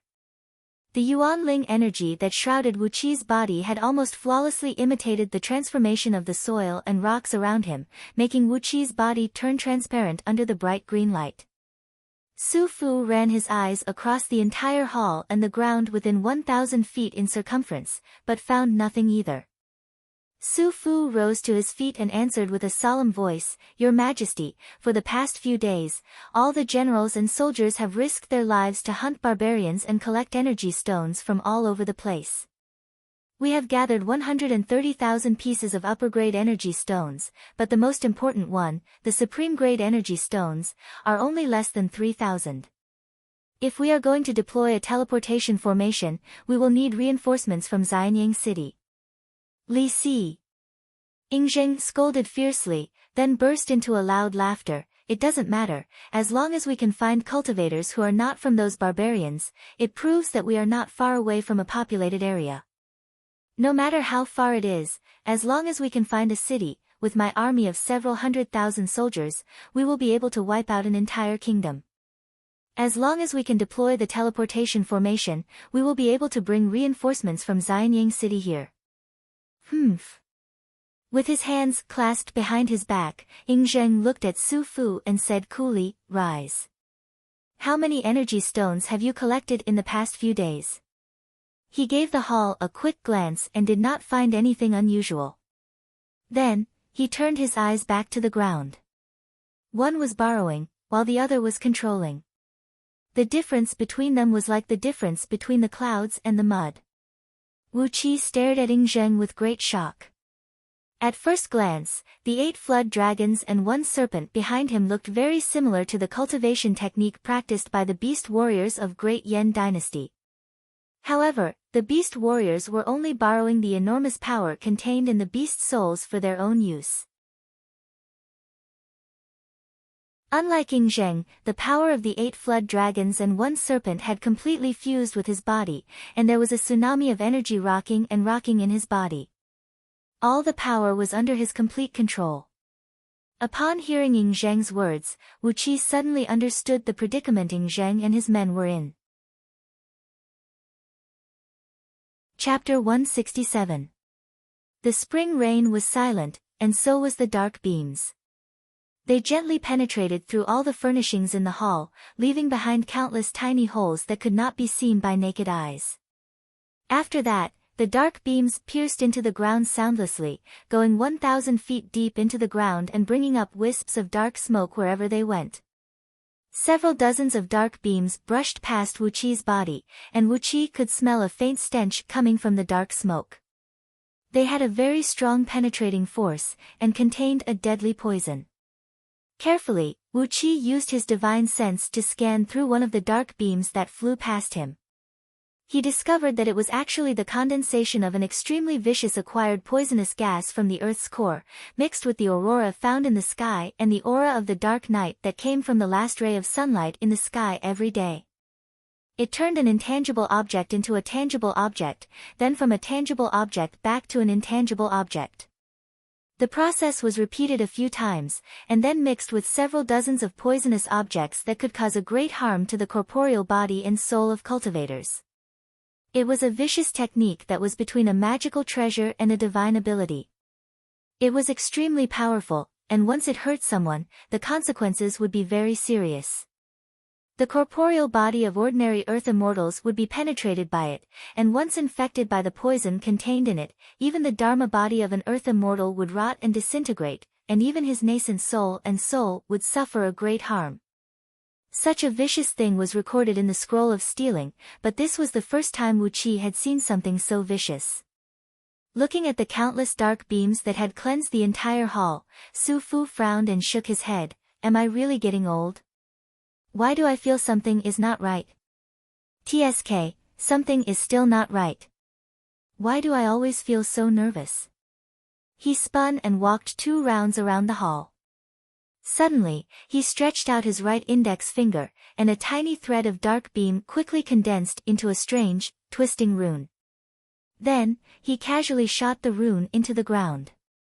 Suddenly, the ground under the great hall froze, turning from an ordinary soil to a texture as dense as steel. Clanging noises rang out as countless blades suddenly took shape under the ground. Bringing with them an eerie cold breeze, they swept and slashed in all directions, turning the ground into a mess.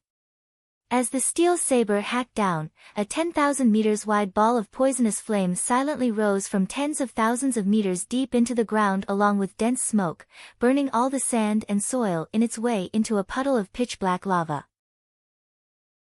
In the blink of an eye, apart from a little bit of soil on the ground that was still intact, the rock stratum beneath the main hall had been destroyed into a complete mess, and the grass on the ground had withered and died.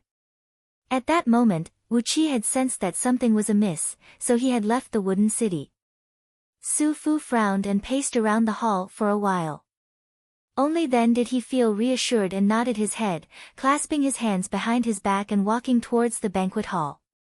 At this moment, Ing Zheng's living hall looked exactly the same on the surface, but in fact, it had been badly damaged to the core. Many maidservants hurriedly ran back and forth, replacing the tools that were riddled with holes. They were extremely busy. Wu Qi was running very fast, and whenever something went wrong, he would immediately flee out of the city. However, although he was running fast, Su Fu's attack was even faster and more brutal. As a result, his escape beam was still swept by a thread of poisonous flame and dark smoke that burst out from the Earth's core. A large red mark was left on his right calf, and a thread of heat poison went straight into his internal organs. If it were any other ordinary cultivator, this heat poison that had been nurtured by the Earth's core for tens of thousands of years would be a huge problem. However, with a slight movement of the false core in Wuqi's fire meridians, it absorbed all the heat poison, transforming it into innate fire energies that circulated throughout his body. Although Wuqi was cultivating with a special technique that made him immune to the heat poison, his right calf was still burning with a burning pain. On top of that, he was nearly riddled with holes by the bizarre black needles. Wuqi was so angry that his eyebrows were twitching, and he kept pointing his finger in the direction of the wooden city. Old fool Su Fu, the energy essence in your Dharma eyes will be taken by me, Wuqi. Not only the energy essence in your eyes, but also the mystic technique of primordial runes you are cultivating, they will also belong to me, Wuqi. This was the field headquarters of Qin army. Not only were there several 100,000 elite soldiers stationed here, it was also guarded by a large number of cultivators. Li Si, Su Fu, Ying Zheng, and a few others were all almighty experts with astonishing cultivation base. Therefore, Wuqi dared not to underestimate Su Fu, and he dared not to strike hastily. He only had one chance to strike, and once he failed and alerted the others in the field headquarters, it would be very difficult for Wuqi to escape. After pondering for a while, Wuqi sneered and left the field headquarters, plunging into a nearby mountain. For the next 3 days, Wuqi was running around in the woods in a hurry, purposely searching for those dark, desolate, damp, and filthy corners that were densely covered with poisonous mist and miasma. He had no idea how many strange and bizarre poisonous bugs he had caught, and how many strange poisonous herbs he had harvested. The scroll of stealing contained all kinds of knowledge, and it contained all kinds of strange and rare knockout agents and poisons. It was reasonable, as the secret chambers of those heaven immortals, gold immortals, and almighty experts would be guarded by their loyal disciples, divine beasts, and immortal beasts that they had tamed.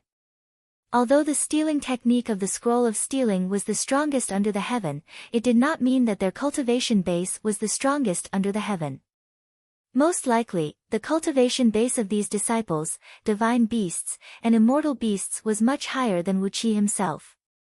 On top of that, cultivators would never fall asleep. Usually, they would sit in a meditative state for hundreds or even thousands of years. Under such circumstances, if Wuqi wanted to sneak into the secret chambers and steal something, he would need all kinds of knockout agents and poisons. Among all the knockout agents recorded in the scroll of stealing, the one that Wuqi could successfully concoct was the drunken dragon incense, which had over 780 formulas. There was a magical herb named drunken dragon grass under the heaven.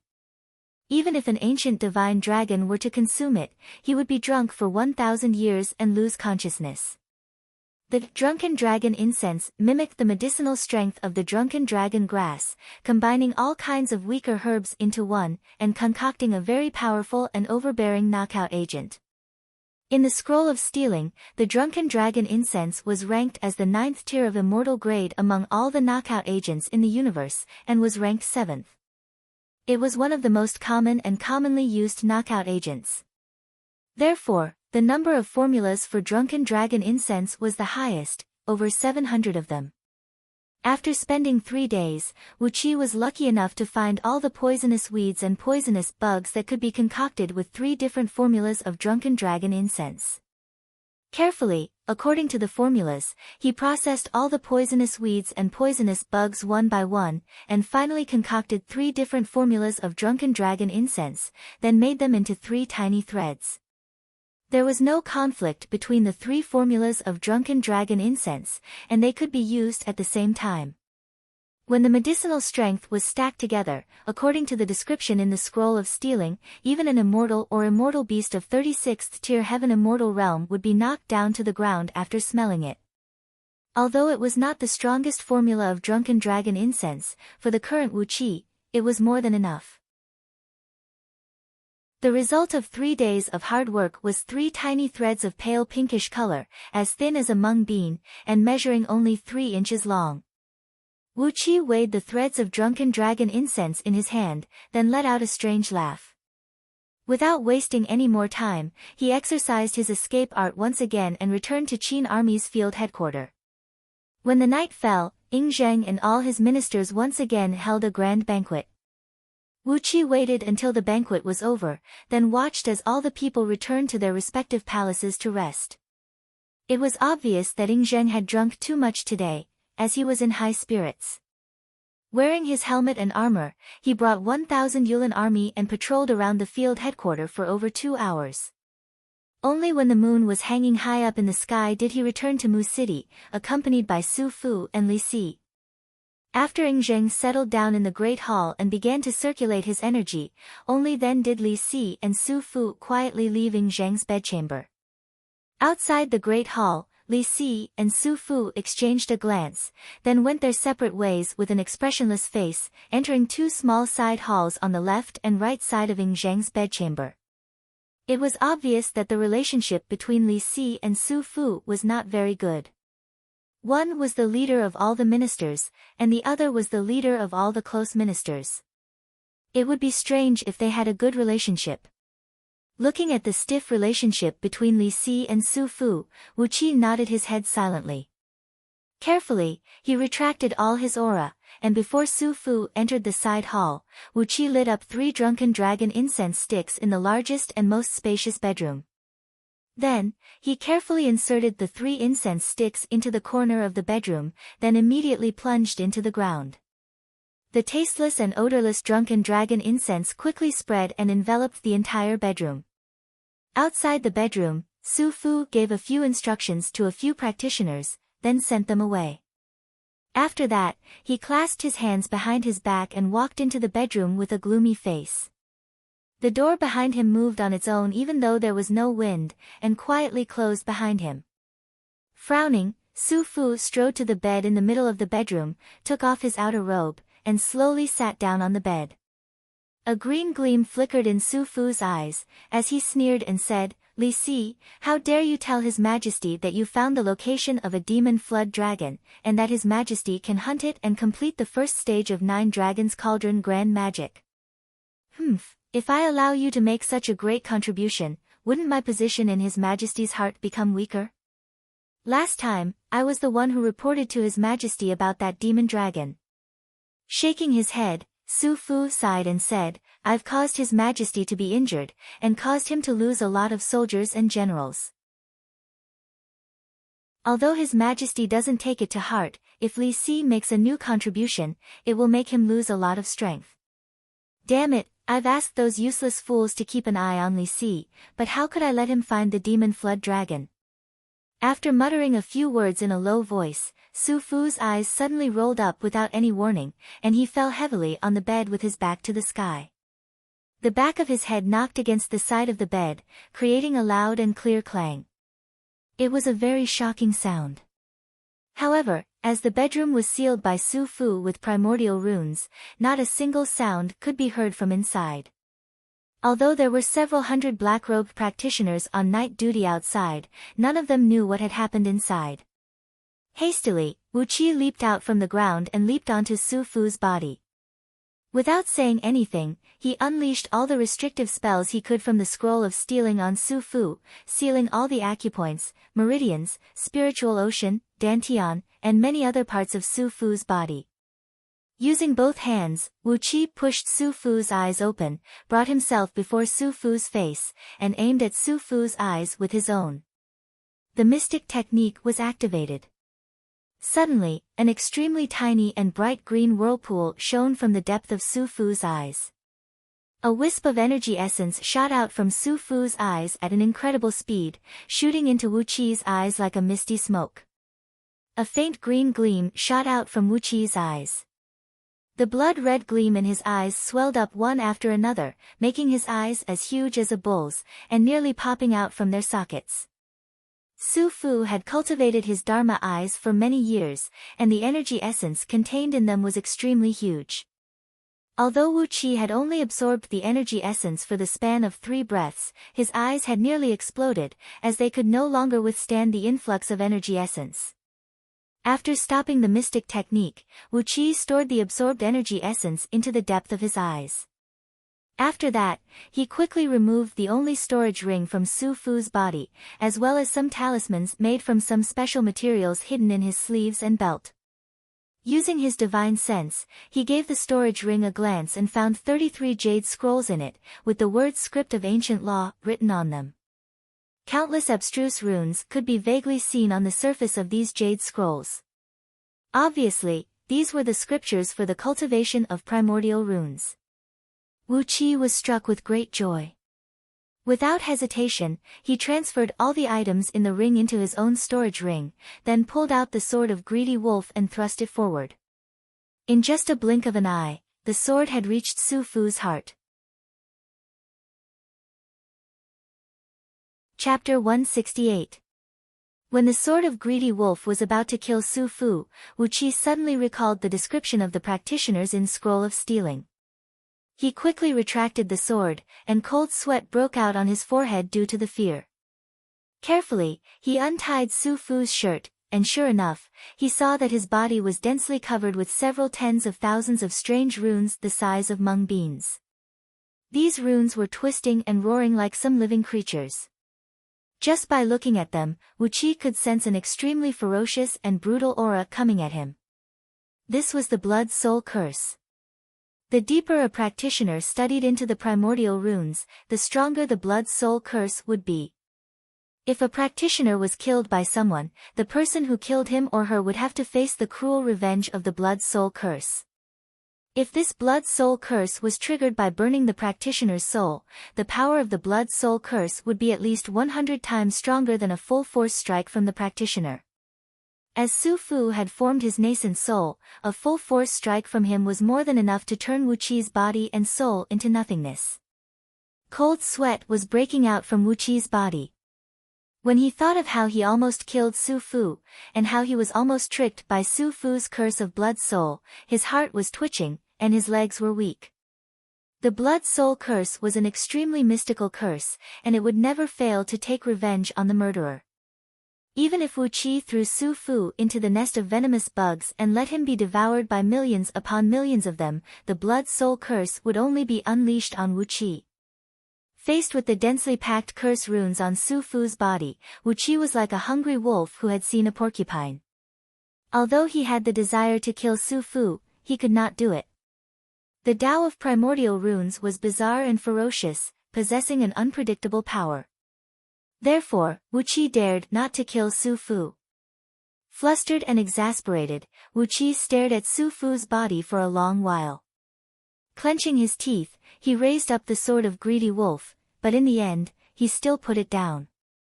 It was not worth risking his life. However, Wu Qi was unwilling to let Su Fu go just like that. Needless to say, Su Fu would be a formidable enemy of Great Yan Dynasty in the future, and he would also be a formidable enemy of Wu Qi. If they could kill him now, the pressure that Daqin would face on Great Yan Dynasty in the future would be greatly reduced. With a soft sigh, Wu Qi sheathed his sword and put away the 3 half-burnt incense sticks. Placing the incense stick on his palm, Wu Qi sprayed out a stream of true flame, turning all the incense stick into a wisp of thick smoke. Carefully, Wu Qi stuffed the smoke into Su Fu's mouth. With the thick smoke as a foundation, Su Fu would not be able to wake up for at least 3 months. Grabbing Su Fu, Wu Qi plunged into the ground with him. 4 hours later, Wu Qi brought Su Fu and arrived at the bottom of the huge river. Amidst the rolling waves, Wu Qi brought Su Fu along with him, drifting westward along the river.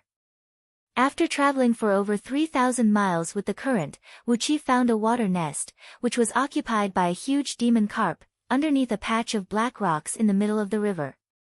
It was an underwater nest with an entrance of 30 feet in circumference, but tens of miles in size inside. On top of that, there was a front hall, a side hall, a bedroom, and a backyard. Obviously, this demon carp had spent quite a lot of effort in building this place. However, this demon carp was just a demon carp that was about to form its gene Dan. Although it had developed its own intelligence, Wu Qi did not pay any attention to it. Then, he used a sword beam to kill the demon black carp, storing its huge body as food. After that, he sealed off the entrance of the cave and deployed a few formations that could conceal his aura. After that, he began to drain all the water in the cave abode. As he was not in the mood to take care of the cave, Wu Qi threw the unconscious Su Fu to the ground, then sat down next to him. Immediately, he began to temper his eyes according to the technique of the mystic eyes of universe. He kept performing one bizarre incantation gesture after another.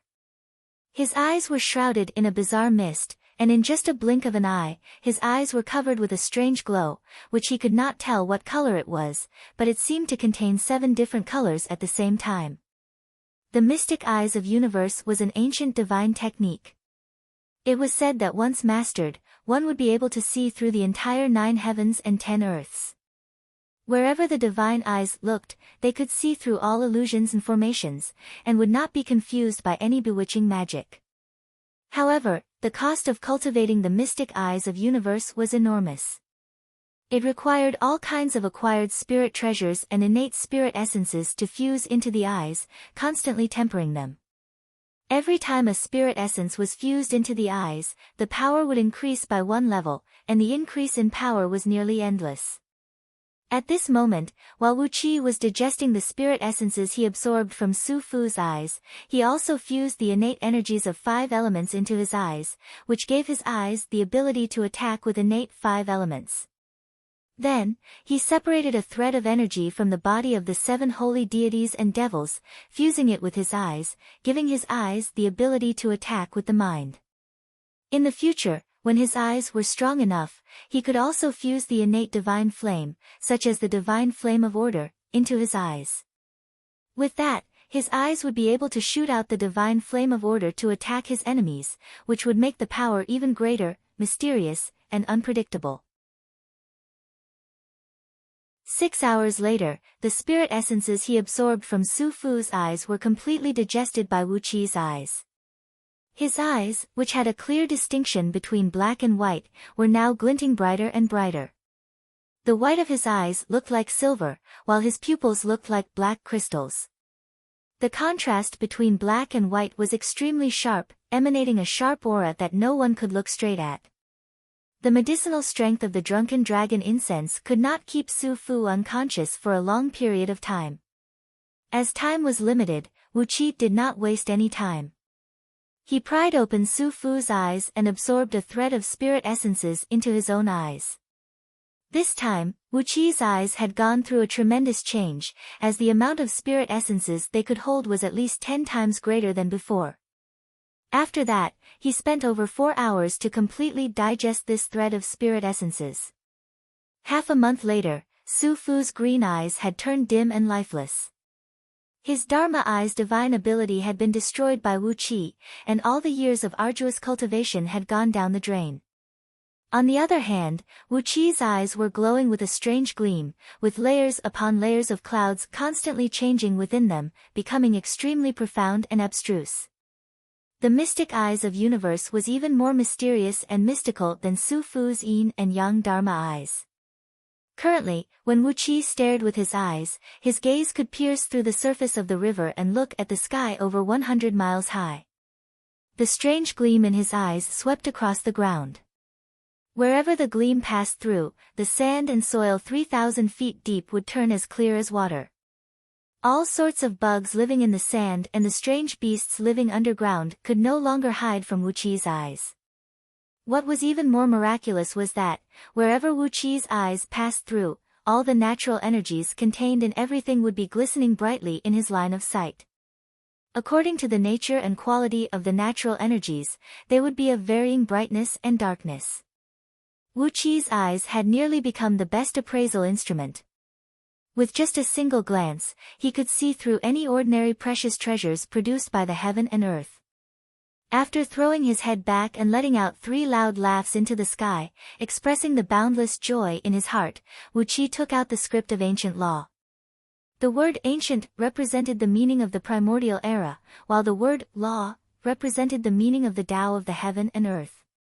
The script of ancient law was a scripture that recorded the research of the primordial magicians on the nature, their understanding of the heaven and earth, and the laws of the heaven and earth.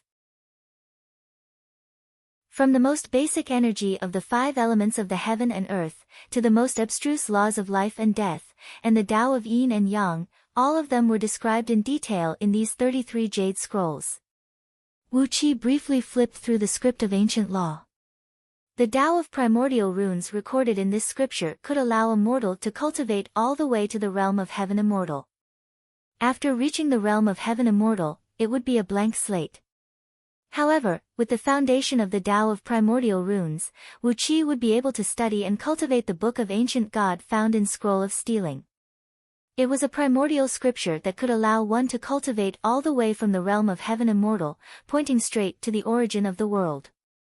The Book of Ancient God was a true cultivation scripture of primordial treasure grade, and the script of ancient law was the key to unlock this secret treasure. After comparing the various runes and mystic techniques found in the Book of Ancient God with the script of ancient law, Wu Qi could not help but let out a loud laugh once again. The sword technique of heaven-breaking sword sect was a magical technique used to fight against cultivators using flying swords and magical treasures, while the script of ancient law and Book of Ancient God were divine abilities and mystic techniques that could allow one to establish one's life and see through the secrets of the heaven. If a cultivator wished to have a great achievement, both magical techniques and divine abilities were indispensable. Now, Wu Qi did not lack any magical techniques or divine abilities, and he even had the solid foundation laid by the Scroll of Stealing. How could he not be happy? It was different from the cultivation technique of ordinary qi refining cultivators. Ordinary qi refining cultivators collected natural energies, tempered their corporeal bodies and bones, accumulated innate energies, and formed their Jin Dan nascent souls. On the other hand, the practitioners who studied the Tao of primordial runes did not attach much importance to their corporeal bodies. What they focused on was comprehending the secrets of the heaven and earth, strengthening the source of their soul, strengthening their nascent divinity and divine sense, and communicating with the heaven and earth with the powerful soul energy. That was why they could topple the mountains and overturn the seas, and change the stars with just a single rune. In other words, cultivators cultivated their qi, while practitioners cultivated their spirit. Both sides had their own emphasis, and each had their own advantages and disadvantages. Now that Wu Qi was cultivating both his qi and spirit, even he himself did not have an exact estimation on how many benefits it could bring him. In any case, Wu Qi began to cultivate the script of ancient law, and began to study all kinds of runes and mystic techniques. After he had fused with Lu Xiaobai's soul particles, his abnormal IQ had played a great role. Ordinary magicians might not be able to comprehend the runes even if they tried to comprehend them for several years, but he only needed 2 to 3/4 of an hour to comprehend them. The most difficult part of studying the Tao of primordial runes was that it required one to gather a very powerful soul energy.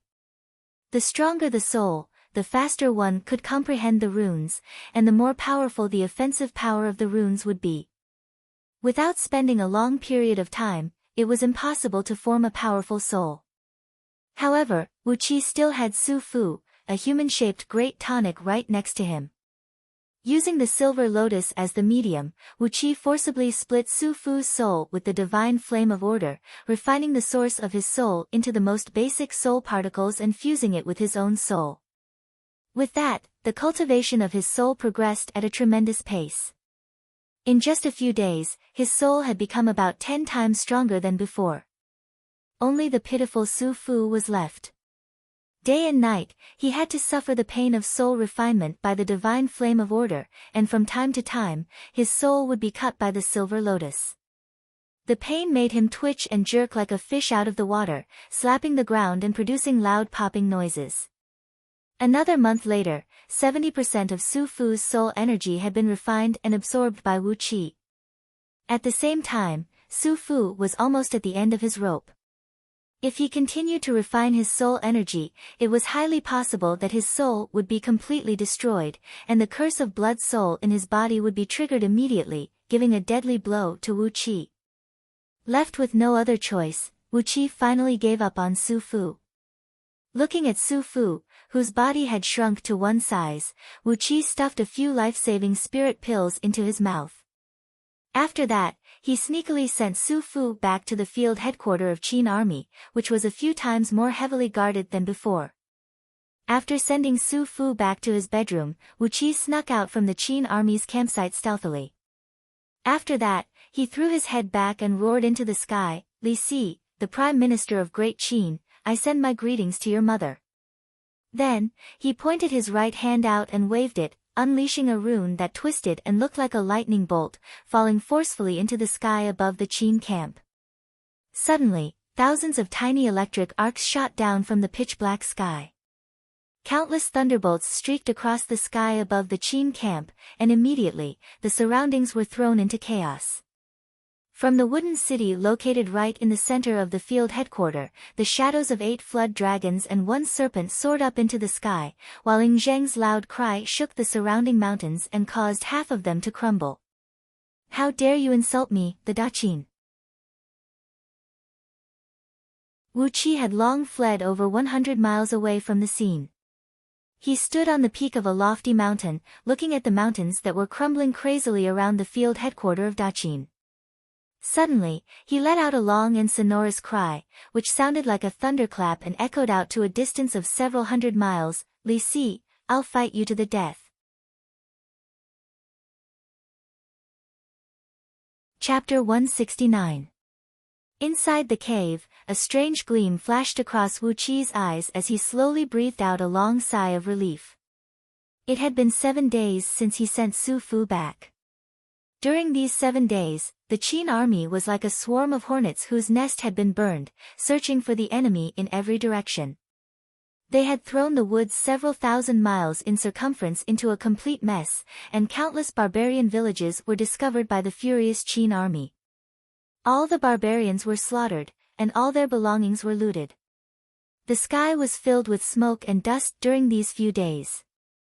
It was the thick smoke that rose from the burning of the barbarian villages and the nearby woods.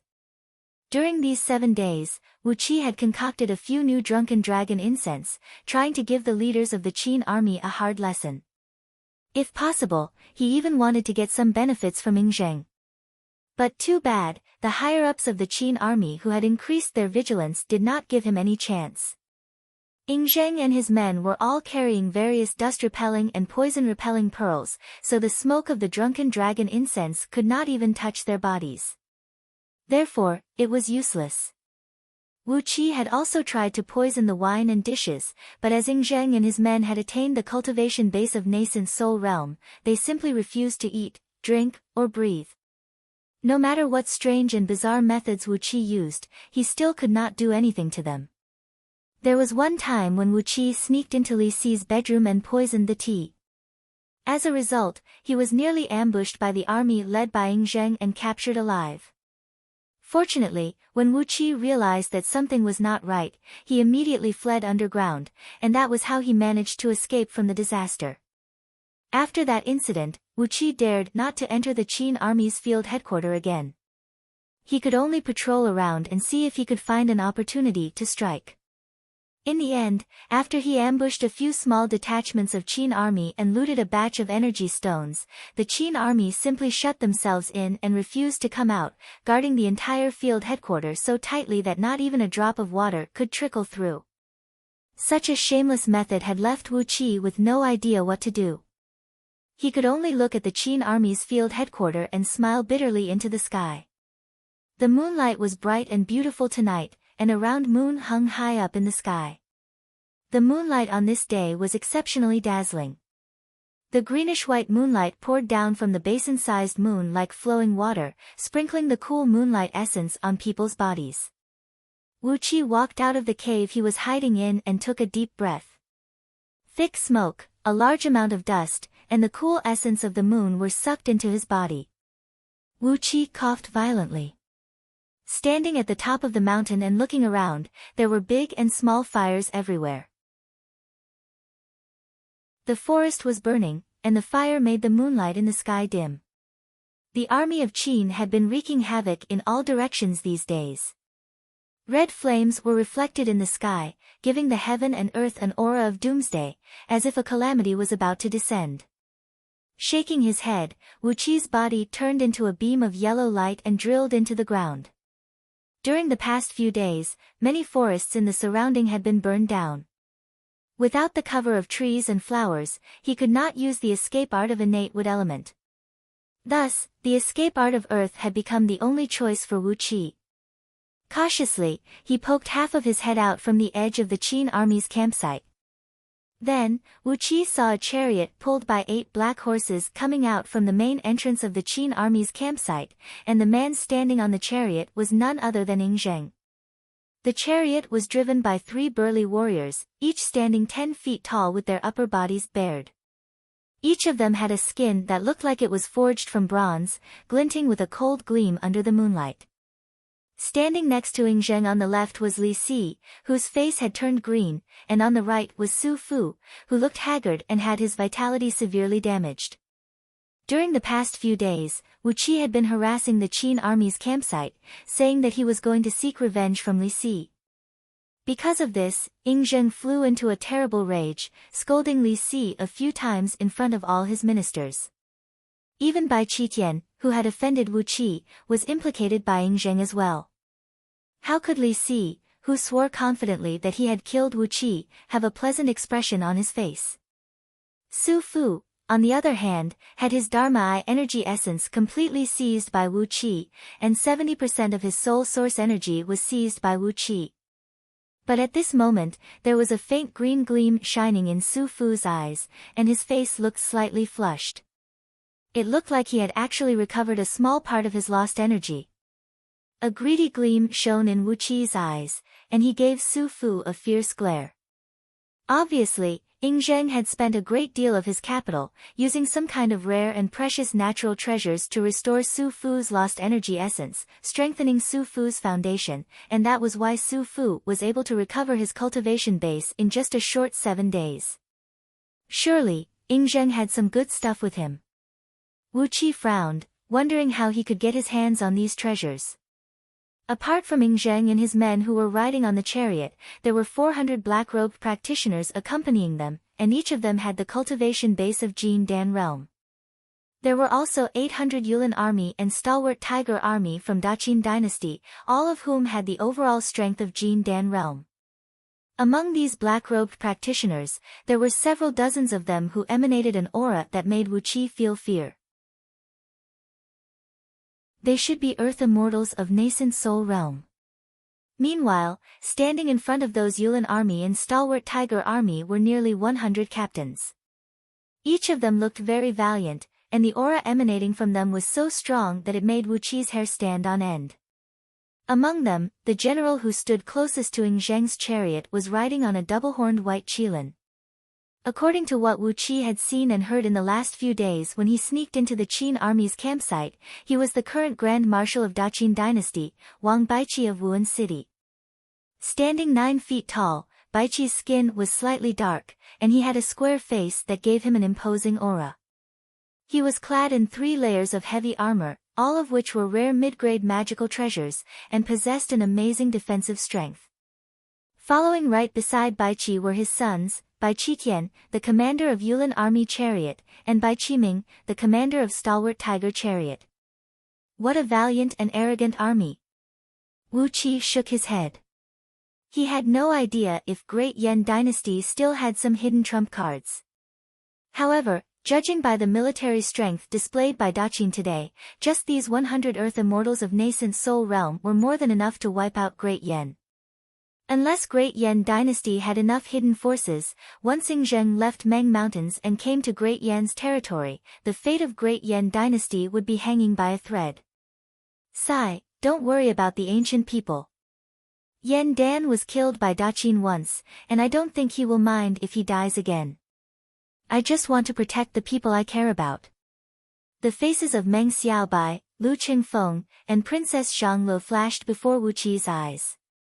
Wu Qi twitched his lips, exercised an escape art, and caught up with Ing Zheng and his company, who were leaving the campsite in the middle of the night.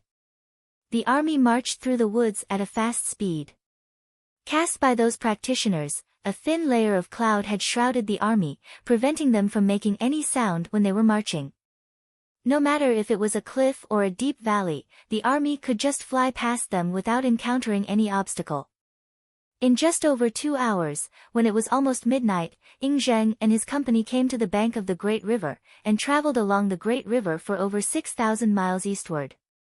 The Great River had fused with the water from 3 other tributaries here, and as the 3 tributaries flowed into the Great River almost at the same place, the water area here was very wide, and a huge lake with a circumference of nearly 3,000 miles was formed amidst the mountains. Standing on the peak of a lofty mountain, Wu Qi looked down at the lake. The main stream of the Great River was like a great dragon, rushing from east to west, while the 3 smaller tributaries were like 3 great serpents that plunged over from the distant horizon, plunging into the embrace of the great dragon. As the 4 tributaries collided with each other, the current of the lake was extremely treacherous. Even though there was no wind blowing, there were still several tens of feet tall waves rocking, and there were even whirlpools that could be vaguely seen under the surface of the water, producing loud crashing noises from time to time. At this moment, the moon was about to rise to the center of the sky, and it was almost midnight. Suddenly, the surface of the lake began to sparkle, as countless aquatic demon beasts, such as fishes, shrimps, crabs, and many others, came out from under the water and floated on the surface, opening their mouths and staring blankly at the sky, waiting to absorb the essence that was sprinkled down from the full moon when the moon rose to the center of the sky, which could transform all demon beasts thoroughly. The night of the full moon was an extremely important moment for all demon beasts, and none of them would want to miss out on this day. From a dense forest halfway up a lofty mountain, Ing Zheng's voice was heard faintly coming. Last month, because of the disappearance of Su Fu, the field headquarters was thrown into chaos, and that's why we couldn't come here to capture that flood dragon. Tonight, we can't afford to fail. Once I've subdued that flood dragon and attained the first stage of the 9 Dragons Cauldron Heaven cultivation technique, I'll be able to attain the righteous fruit of Heaven Immortal, and all of you will be credited with your contribution. As for that little rascal who has been harassing the field headquarters for the past few days, once I've accomplished the task, I'll definitely crush his bones and scatter his ashes, and wipe out his entire clan. A mountain breeze came blowing from the surface of the lake, and Wu Qi felt a cool breeze coming from all over his body while lying on a rock. His ears and eyes were very sharp now, and Ing Zheng's voice was very loud and clear. Therefore, he could hear every single word clearly. Suddenly, he recalled the day when he kidnapped Su Fu. Did Su Fu say that Li Si had found a flood dragon? The cultivation technique cultivated by Ing Zheng required the blood essence and soul of a flood dragon as a supplement. It looked like they had suffered a loss in the hands of a demon dragon of Heaven Immortal realm, and today, they were going to find this flood dragon to vent their anger. Ing Zheng was going to break through the realm of Heaven Immortal with the help of the flood dragon's power. Wu Qi shook his head. How could he let such a good thing succeed? But, what should he do to ruin Ing Zheng's plan? Wu Qi could not help but frown as he watched Baiqi instruct all the soldiers to deploy a formation on the mountainside that was emanating a murderous aura, and saw those black-robed practitioners deploy many vicious restrictive spells on the mountainside. Step by step, the moon was sliding toward the middle of the sky, and the number of demon beasts on the surface of the lake was increasing. The stronger the demon beasts were, the later they would appear. The stronger the demon beasts were, the larger their bodies were. Therefore, the demon beasts that appeared now were rising up from the surface of the water like small hills, causing the already billowing surface of the lake to become even more turbulent.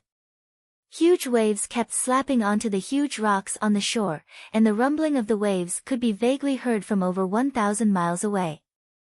Right at the moment when the moon was about to reach the center of the sky, a giant catfish, over 3,000 feet long, suddenly leaped out from under the water, and with a single swipe of its tail, it smashed 2 demon crabs, a male and a female demon crabs. Both crabs measured over 100 feet in circumference, and they were demon immortals with a very profound cultivation base. But, with a swipe of the giant tail of the catfish, their tough bodies were crushed into pieces like tofu. Originally, catfish had a smooth and sticky body, and no scales. However, when this fierce catfish leaped out from the water, its body was densely covered with a layer of black scales the size of a water tank. Furthermore, they were pentagonal scales that were very different from ordinary fish scales, and the edge of the scales was inlaid with a tiny golden edge, which gave it a very beautiful appearance. The long whiskers on the corner of the catfish's mouth were 6 flood dragon whiskers, each 1,000 feet long and glittering as if they were made from pure silver. There was also a dragon horn on the top of its head, a pitch-black dragon horn that looked like the antlers of a deer, crystal clear and divided into 8 forks.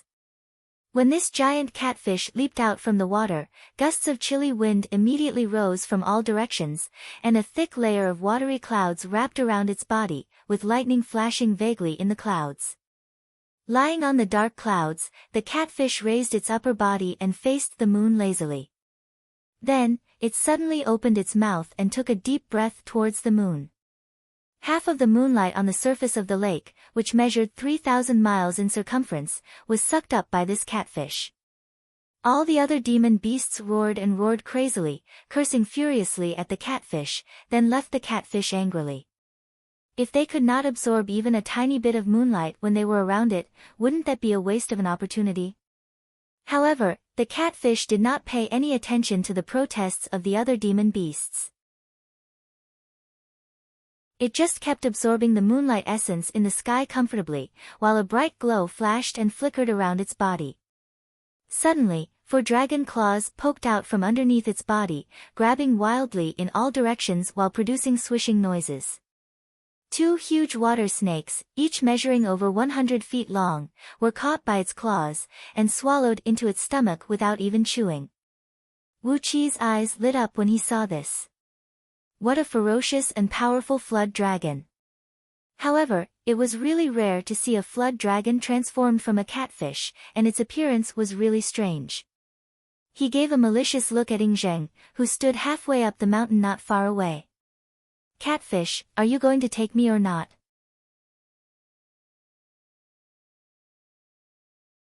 Chapter 170. Wu Qi stared greedily at the catfish flood dragon's body. If he could obtain a part of her blood essence, the benefits he could get would be greater than what Shi Tianma and his son could give him. Abruptly, the catfish flood dragon opened her mouth, which measured several hundred feet in circumference, and thrust towards Ingzheng with a frightening suction force. The surrounding air and the lake water turned into several dozens of waterspouts, rolling and rolling into the catfish flood dragon's mouth. For a moment, a strong gust of wind roared across the surface of the lake, while catfish flood dragon's eyes shone with an eerie blue gleam. Like 2 searchlights, they penetrated through the watery mist for several miles and locked onto Ingzheng's body. Ingzheng let out a complacent laugh, then waved the long spear in his hand and smashed it down towards the catfish flood dragon's head. Far away on the surface of the lake, the catfish flood dragon had absorbed the essence of the full moon tonight, and had eaten 2 large dark fishes to fill her belly. She was now excitedly flipping her body on the surface of the lake, exposing her white and plump belly to the moonlight. Her 4 claws were gently scratching her belly, producing deep, muffled noises that sounded like the rumbling of thunder. The noises could be heard thousands of miles away, and all the demon beasts on the surface of the lake dared not to make any noise. Meanwhile, catfish flood dragon had given up on Bai Qi and the others. She opened her big mouth and sprayed out countless pitch-black water-in thunders, smashing towards Ingzheng's face. Then, she coiled her body and charged towards Ingzheng. At the same time, the catfish flood dragon roared out loud, "All of you, attack! These are all nascent soul cultivators who have cultivated to the realm of earth immortal. Eat their flesh and blood, and it will greatly nourish your energy. It belongs to whoever gets it. Whoever kills the most people will be the second leader of the Lake of 4 Waters. She should have the appearance of a dragon. She should be one of those vigorous, divine, mighty, and graceful divine dragons." He, Ingzheng, was cultivating the 9 Dragons Cauldron grand magic, so what was the meaning of having a catfish swimming behind his back? Was it the 9 Dragons Cauldron grand magic? If this was spread out, it would be a joke. Ingzheng pondered for a long while, but still could not make up his mind. Should he kill the catfish flood dragon and become a heaven immortal, or should he wait a little longer and find a flood dragon with a graceful body, whose appearance was almost the same as a true dragon? Su Fu's face fell, and just when he was about to explain to Li Si, Ying Zheng snorted displeasedly and said, "Enough. Shut up." Near and far, countless demon beasts let out earth-shattering roars simultaneously. Innumerable strange aquatic beasts rolled up endless waves, rushing towards Ji Hao and Ji Hao. Among these aquatic beasts, several dozens of them had an aura comparable to that of earth immortals of nascent soul realm, and over 2,000 large fishes, prawns, and other demon beasts had an aura comparable to that of human immortals of Jin Dan. Although the other aquatic beasts weren't as strong, they were still huge in size. Their brute strength and innate abilities were also not to be underestimated. Wu Qi was also dumbfounded. Legend has it that pythons could transform into flood dragons, and carps could transform into dragons. This was the heaven and earth's love for them, so their chances of transforming into flood dragons were much higher than ordinary creatures, and it was also much easier. As the sacred emperor who founded the Daqin dynasty, carrying a catfish on his back, this was really. Ying Zheng's brows were locked in a tight frown, and he could not make up his mind for a long while.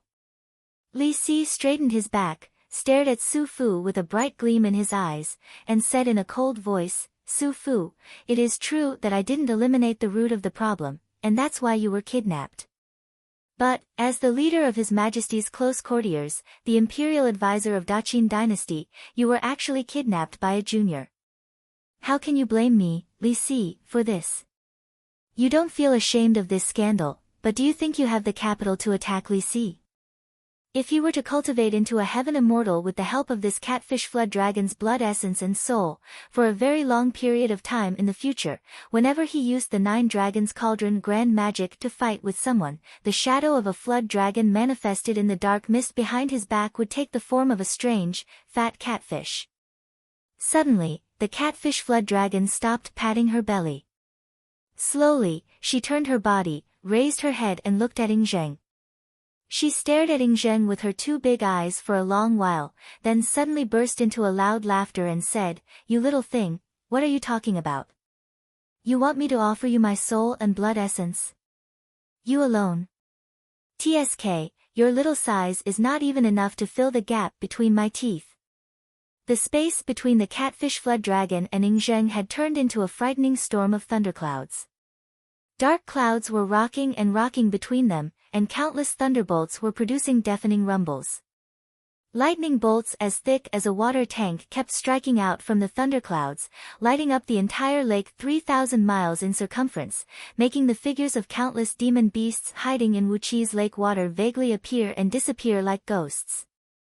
Baiqi snorted coldly, cupped his fist and said to Ying Zheng, "Your Majesty, regardless of whether it is beautiful or ugly, a flood dragon is a flood dragon. It has the ability to ride on clouds and overturn rivers and seas. A flood dragon is a flood dragon, no matter what it looks like, as long as it is a true dragon."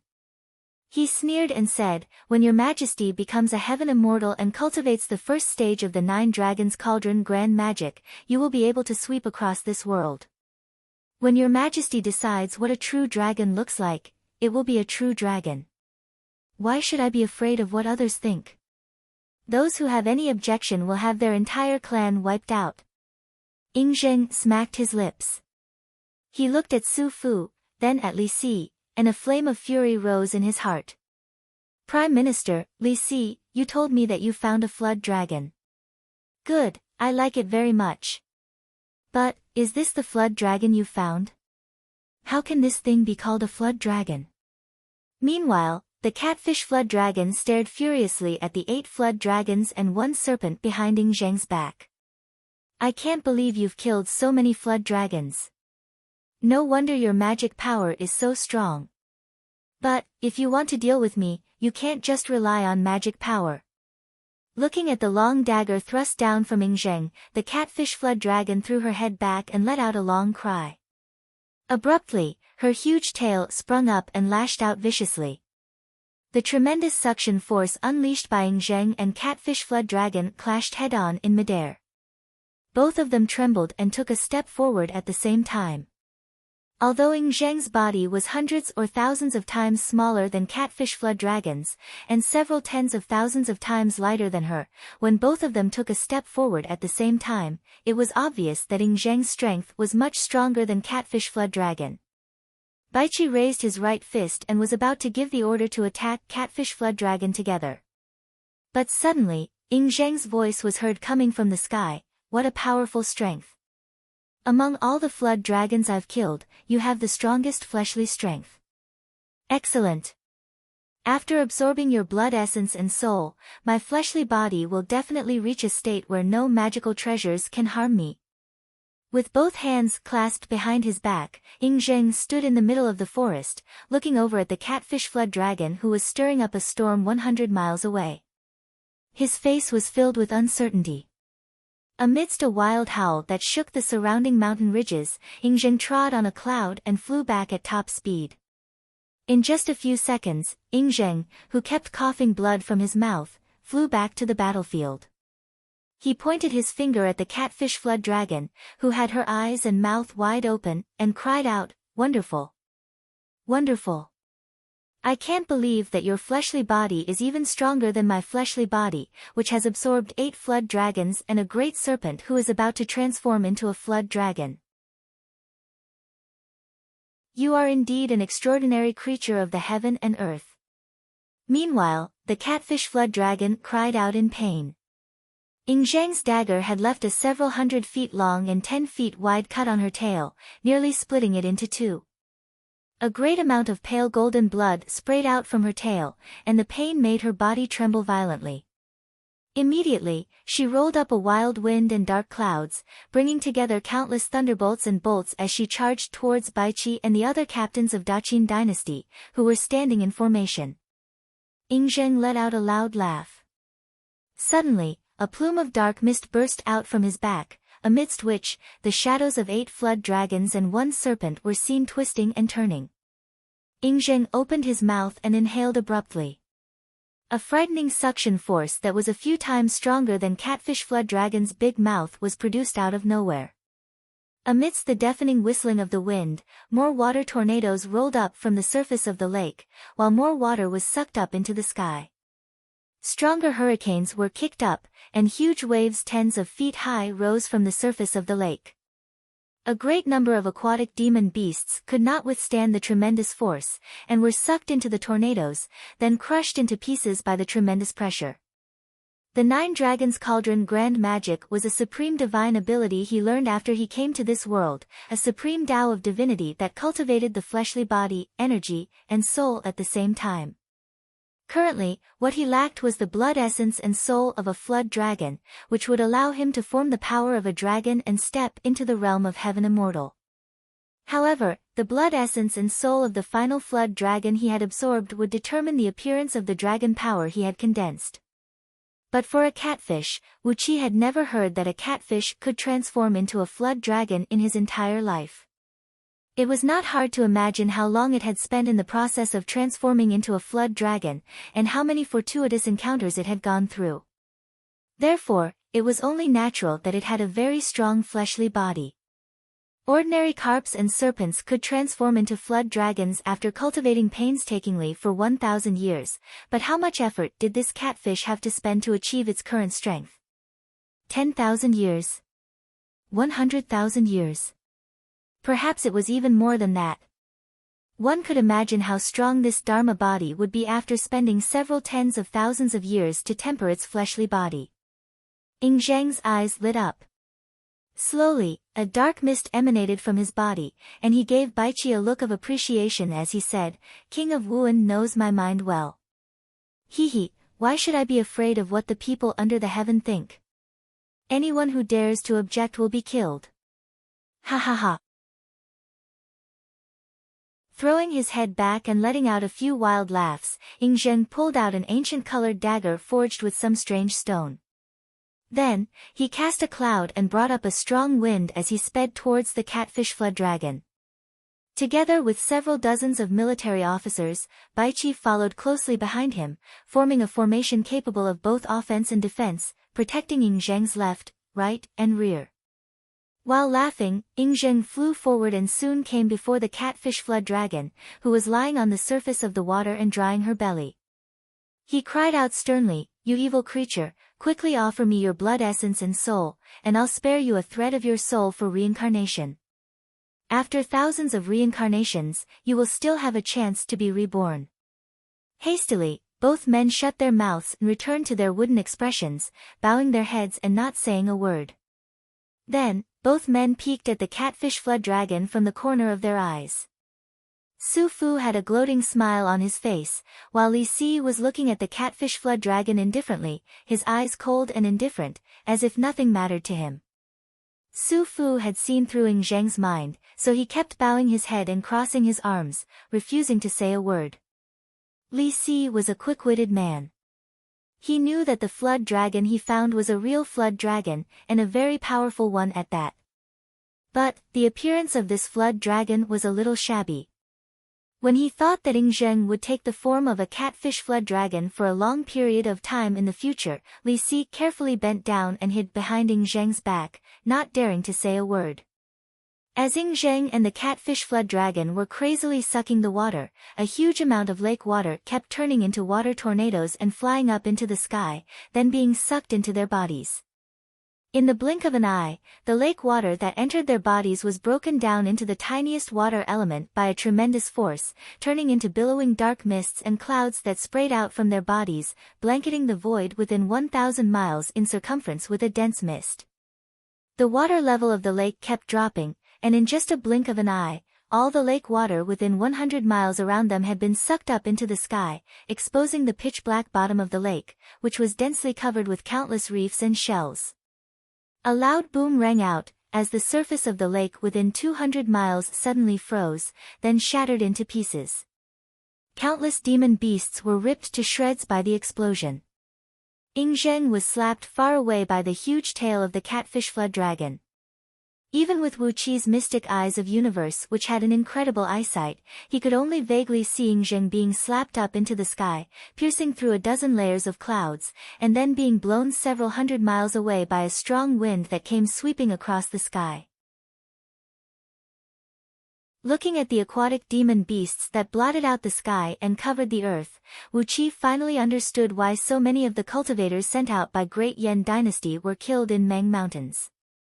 Countless aquatic demon beasts leaped up and surrounded Ingzheng and his company in just a blink of an eye. Li Si blinked his eyes and bowed deeply, not daring to say a word. When Su Fu saw how Li Si behaved, a wave of resentment surged up from his heart. He said in a low voice, "Could this be the divine dragon in Prime Minister's heart? This is a great disrespect to His Majesty, a crime of deceiving him."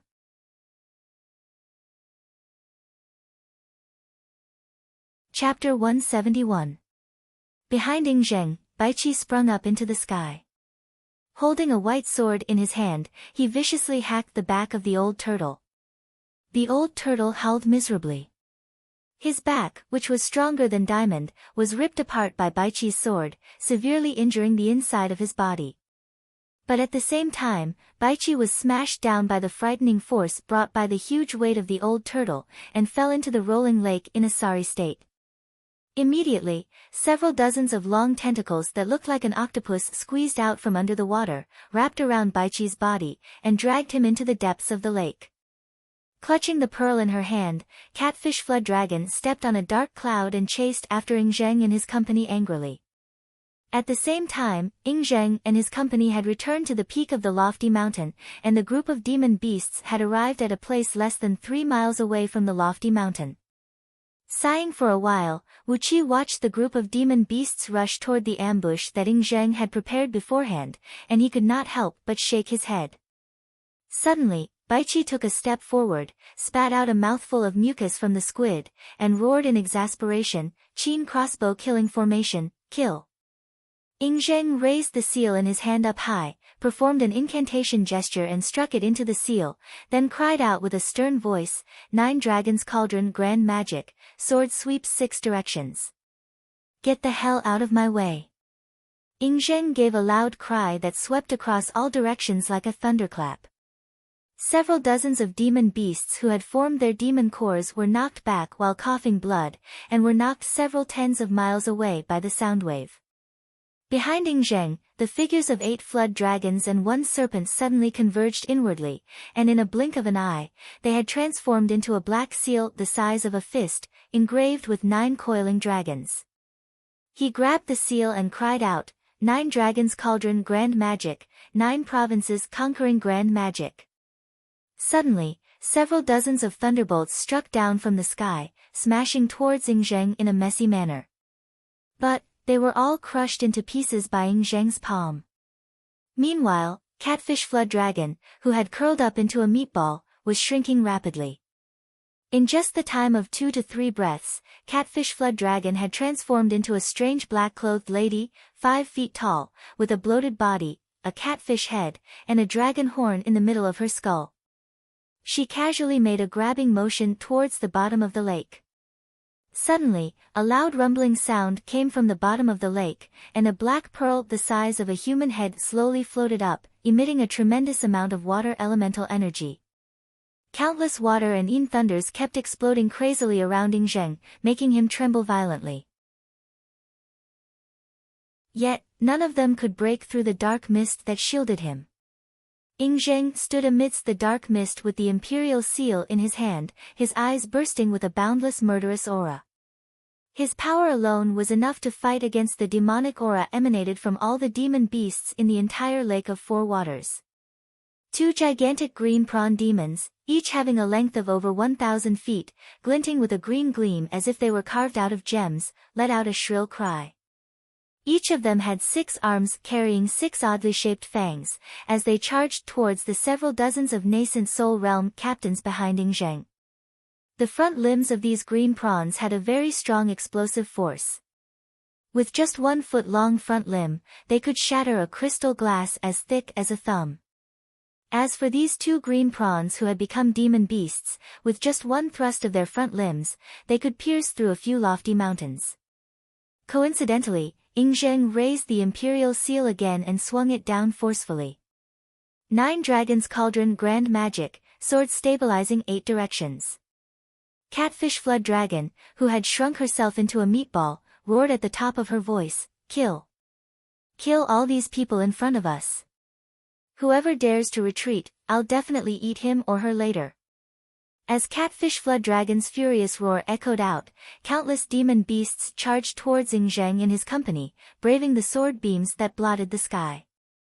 Among them, those demon beasts whose overall strength was equivalent to Earth immortals of nascent soul realm were the first to strike, unleashing their innate divine abilities.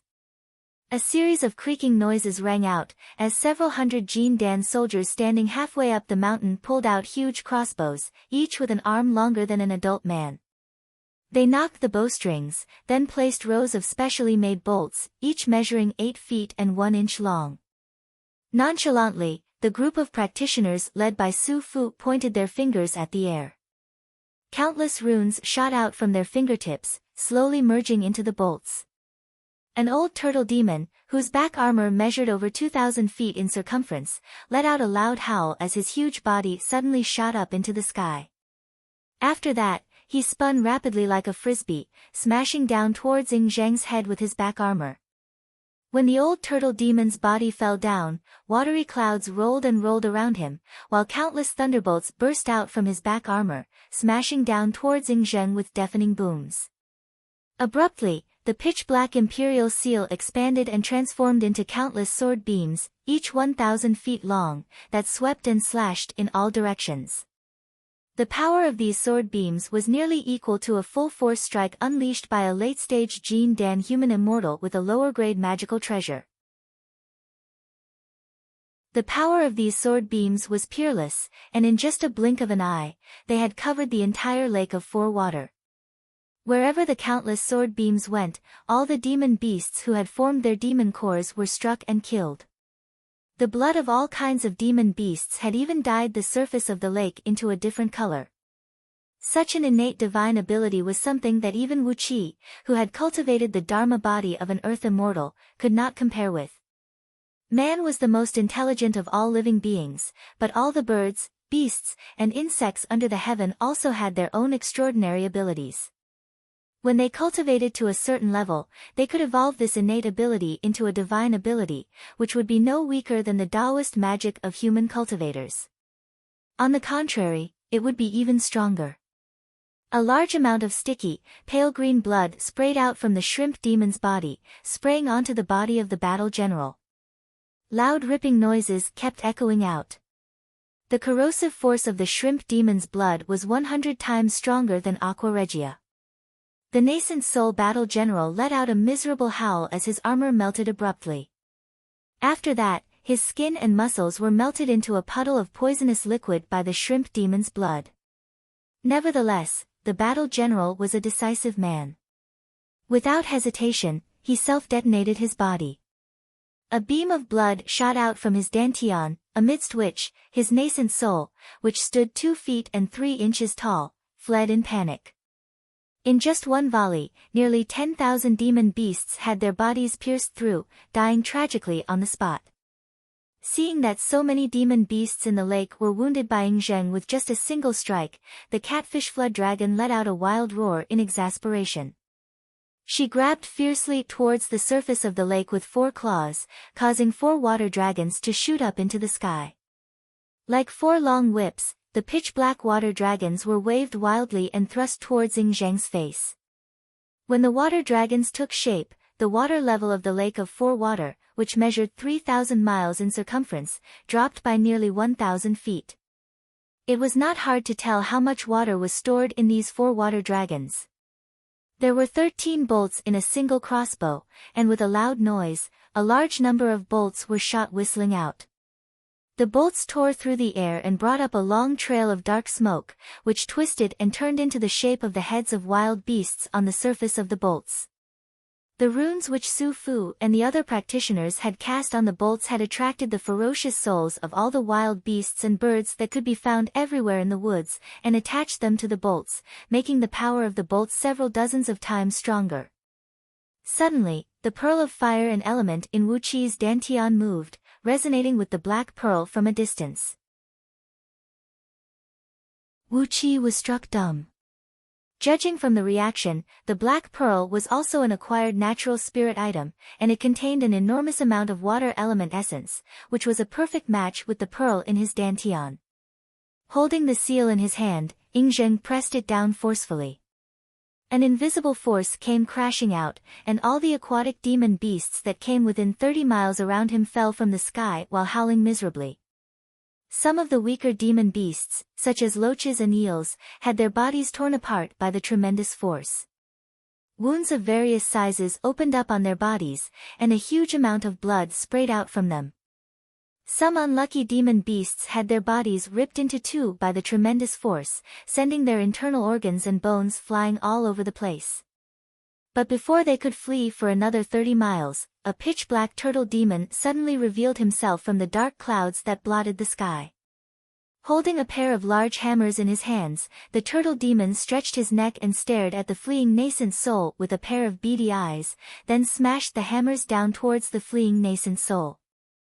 A miserable howl rang out, as the fleeing nascent soul was smashed into pieces by the hammers. Then, a water element in thunder burst out from the hammers and blew a thread of his broken soul into pieces. The nascent soul battle general's soul was completely destroyed, completely vanishing from this world. It was especially so for the giant squid. Apparently, it had suffered a great loss when it tangled with Bai Qi, and that was why it kept spitting out clouds of smoke and foam while roaring and leaping forward, using its several dozens of tentacles to thrash Ing Zheng's body. Wu Qi was puzzled by what he saw. This was an inland lake, so how could there be a creature like a squid demon here? But on second thought, since even flood dragons existed in this lake, it should not be strange for there to be a giant squid here, right? 13 nascent soul battle generals stepped on clouds and greeted the 2 giant squid demons. They too drew their swords and charged forward, using their pure strength to fight head-on with the 2 giant squid demons. A series of several dozens of loud clanking noises were heard, as the 12 nascent soul battle generals were knocked flying backward while coughing blood. The heart protection mirrors on their chests had been shattered by the sharp teeth of the giant squid demons. Only the last battle general let out a furious roar, flipped his sword and brutally hacked on the chest armor of one of the giant squid demons, leaving a very long cut on its chest armor. These demon beasts are ferocious. Retreat, cried Ingzheng. A dark mist rushed out from under his feet and surrounded him, shielding Baiqi and the others as they quickly fled towards the lofty mountain where Li Si and Su Fu had deployed the formation. How could these demon beasts know what was good or bad, and how could they know any trick to lure the enemy? While laughing wildly and joyfully, they chased after Ingzheng and his company with their heads held high. The catfish flood dragon had a huge body, and at least several tens of thousands of sword beams kept hitting her body. Under the full power of Ingzheng, the sword beams contained a boundless murderous aura, and the penetrating strength of each sword beam was incredibly strong. The catfish flood dragon's huge body kept trembling, as large pieces of scales were sliced off by the sword beams.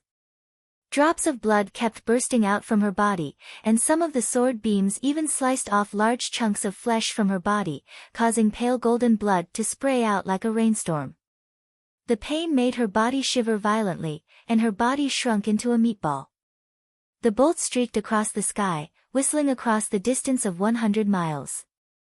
Suddenly, the bodies of all the demon beasts who were charging forward turned stiff, and in the next moment, countless demon beasts plunged down like raindrops. 8 enormous black sword beams darted out from the seal, sweeping across all directions with a jarring whistle, cutting the tentacles of the giant squid into countless pieces on the spot, while the bodies of several hundred huge demon beasts were sliced apart by the sword beams. The pain made them howl and retreat, but there were also several dozens of demon beasts who had lost all their life force and plunged into the lake. A furious roar towered up into the sky from under the water, as Baiqi, whose body was stained with all sorts of strange mucus and blood, fled from the lake in a sorry state. A giant squid, about 3 miles long and covered with countless shells and algae, slowly emerged from the water. It stared fiercely at Baiqi with its eyes gleaming with a ferocious gleam as it roared with a muffled voice, "I've eaten, I've eaten, I've eaten." With a shake of its body, 7 to 8 tentacles suddenly grew to several tens of miles long, grabbing towards Baiqi with a jarring noise. A loud boom rang out as 4 water dragons were ripped to shreds. Countless streams of water shot up into the sky, turning into a heavy downpour that blanketed an area of 10,000 miles in circumference. Ingzheng hovered steadily in midair, taking the brute force of the attack head-on. Blood burst out from his 7 apertures, and his robe was ripped to shreds by the water dragons. Half of his body was bruised and swollen, and soon turned dark purple. While coughing blood, Ingzheng stared at the catfish flood dragon and laughed wildly. "You're able to hurt my body of a true dragon. You do have some abilities, catfish demon. I've taken a fancy to you, and you're the best candidate for me to cultivate the 9 Dragons Cauldron Grand Magic."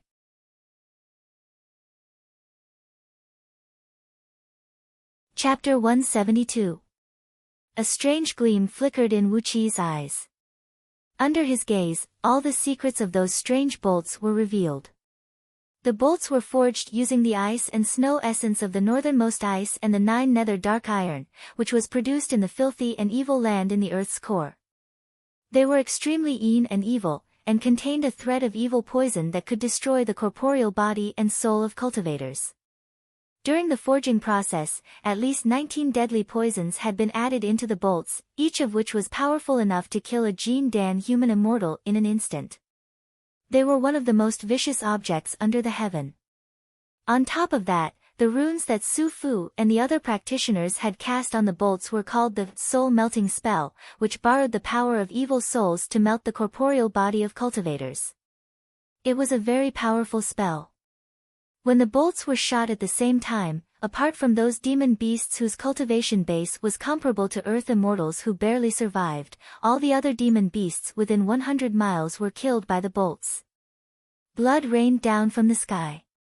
Apart from several dozens of the strongest demon beasts hovering in midair, all the other demon beasts plunged into the lake, splashing the water up into the sky.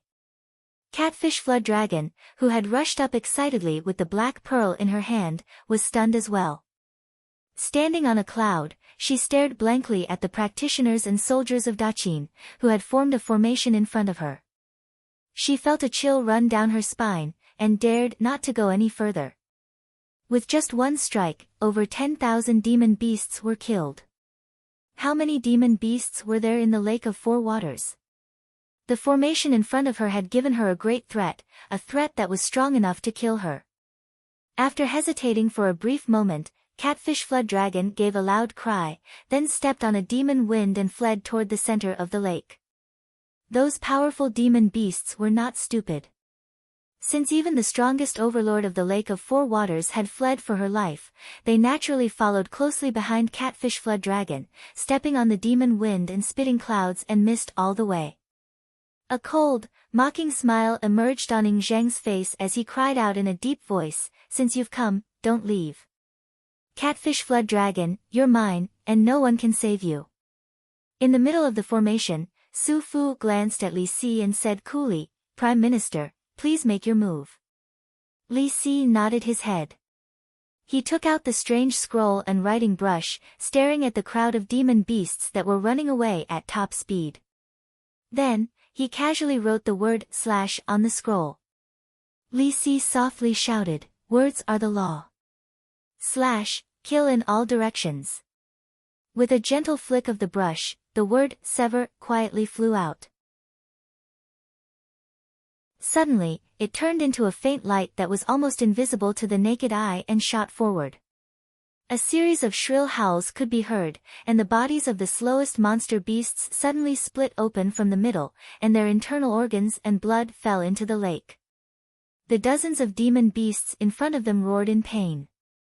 Countless wounds had appeared on their bodies, and some of the wounds even penetrated their internal organs. Through the huge wounds, one could see their squirming internal organs. Some of the demon beasts were too heavily injured and could no longer ride the clouds, so they also fell into the lake. Li Si smiled. Once again, he casually wrote the word turn on the scroll.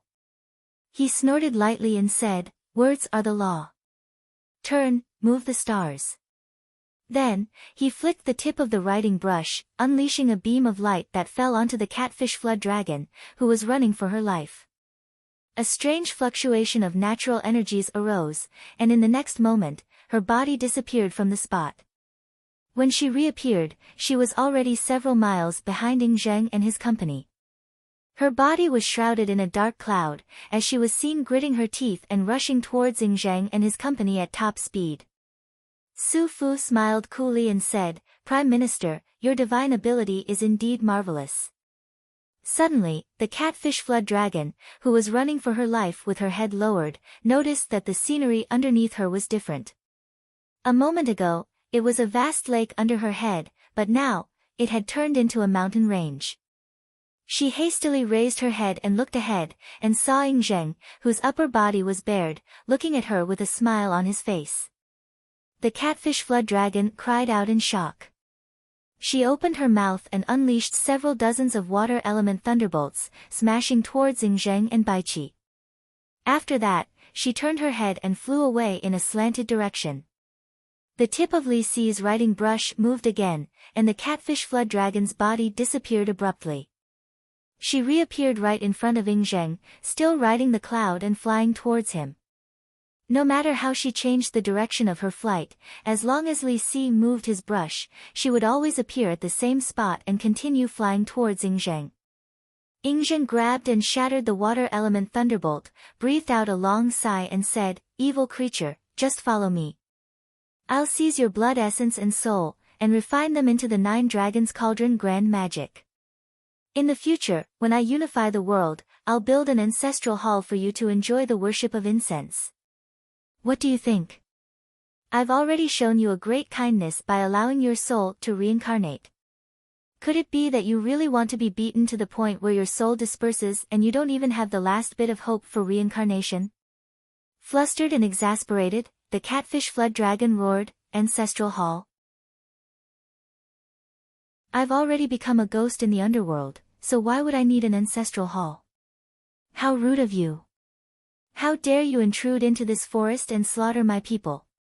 Do you know that I'm a subordinate of Wanying Dragon King, and I was ordered by him to guard over the Lake of Four Water? I'm the mountain protector of the eastern gate of Meng Mountains. If you kill me, Wanying Dragon King will never forgive you. It would have been better if she did not say that, but after she said that, Ying Zheng's face turned extremely unsightly. He reached out his hand and touched the wound on his chest, which had more than half healed, but still looked ferocious. He sneered and said, Wanying Dragon King. It seems the demon dragon who wounded me that day calls himself Wanying Dragon King. So, you, evil creature, are the subordinate of that demon dragon? Good, good, good. After shouting, good, 3 times, Ying Zheng cried out sternly, activate the formation, trap and kill it. Immediately, Su Fu let out a long and sonorous cry. Both of his palms moved like lightning bolts, unleashing beams of strange light.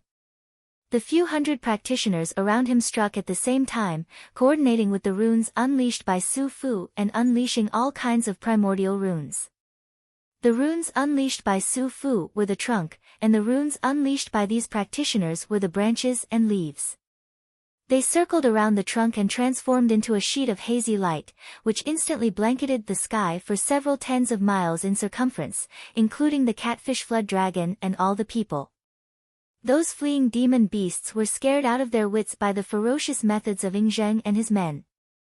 They could no longer care about their immediate superiors, and had plunged back into the Lake of Four Water to hide themselves, not daring to come out again.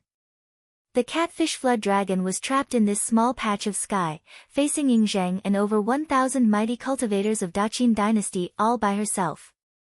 Bai Qi led the soldiers and flew up into the sky, surrounding catfish flood dragon, who was so frightened that she did not know what to do. He kept unleashing one sword beam after another, smashing her and sending her flying all over the sky. The sword beams unleashed by Bai Qi did not hurt catfish flood dragon's body, but they always made her tremble and suffer severe pain. After dozens of rounds of attacks, catfish flood dragon's vitality was severely damaged, and the dark mist around her had dimmed by half. Unable to bear the pain, she gave a shrill cry and sprung up into the sky, crashing into the light formed by the primordial runes. A loud boom rang out, as several dozens of green thunderbolts came bursting out of nowhere and exploded her, causing water vapor to surge and blood to spray out from her 7 apertures. Her body was charred like a fish in a frying pan, and she scrambled back in a sorry state. How could it be so easy to break through the primordial runes formed by Su Fu and his men? All of a sudden, Li Si waved his hand and cast out a tiny character, mountain. Just like what Wu Qi did that day, a small mountain came whistling down from above and hit right on the catfish flood dragon. A miserable howl rang out, as she was knocked down from the sky by the small mountain. She fell to her knees on the ground, holding the small mountain above her head with both hands while staring at Li Si and his men with a ferocious gleam in her eyes. Ying Zheng laughed. He looked at the catfish flood dragon, who was suppressed by Li Si's Dharma word, and said in an indifferent voice, "Evil creature, do you want to obey me? I'll give you a chance. Release your true spirit and be reincarnated, leaving your fleshly body and soul behind. If you dare to do anything unusual again, I'll definitely kill your true spirit, and not give you the chance to be reincarnated." Catfish flood dragon twisted her wrist, wanting to throw out the black pearl to attack the enemy. But, when she saw the ferocious faces of Bai Qitian, and the other Daqin generals, she felt a chill run down her spine, and dared not to throw out her last trump cards so easily. She gnashed her teeth and stared at Ying Zheng for a while, then screamed, "His Majesty Wanying Dragon King will definitely avenge me. All of you will die in this mountain. Today, you have slaughtered over 10,000 aquatic demons in the Lake of Four Waters, which means you are going against the hundreds of millions of aquatic demons in Longyuan River. All of you will die in this forest." Hundreds of millions of aquatic demons? A murderous look flashed across Ying Zheng's face as he said in a deep voice, "Once I've mastered my divine ability, I'll deploy all 10 million tiger soldiers of Daqin to wipe out all the aquatic demons in Longyuan River.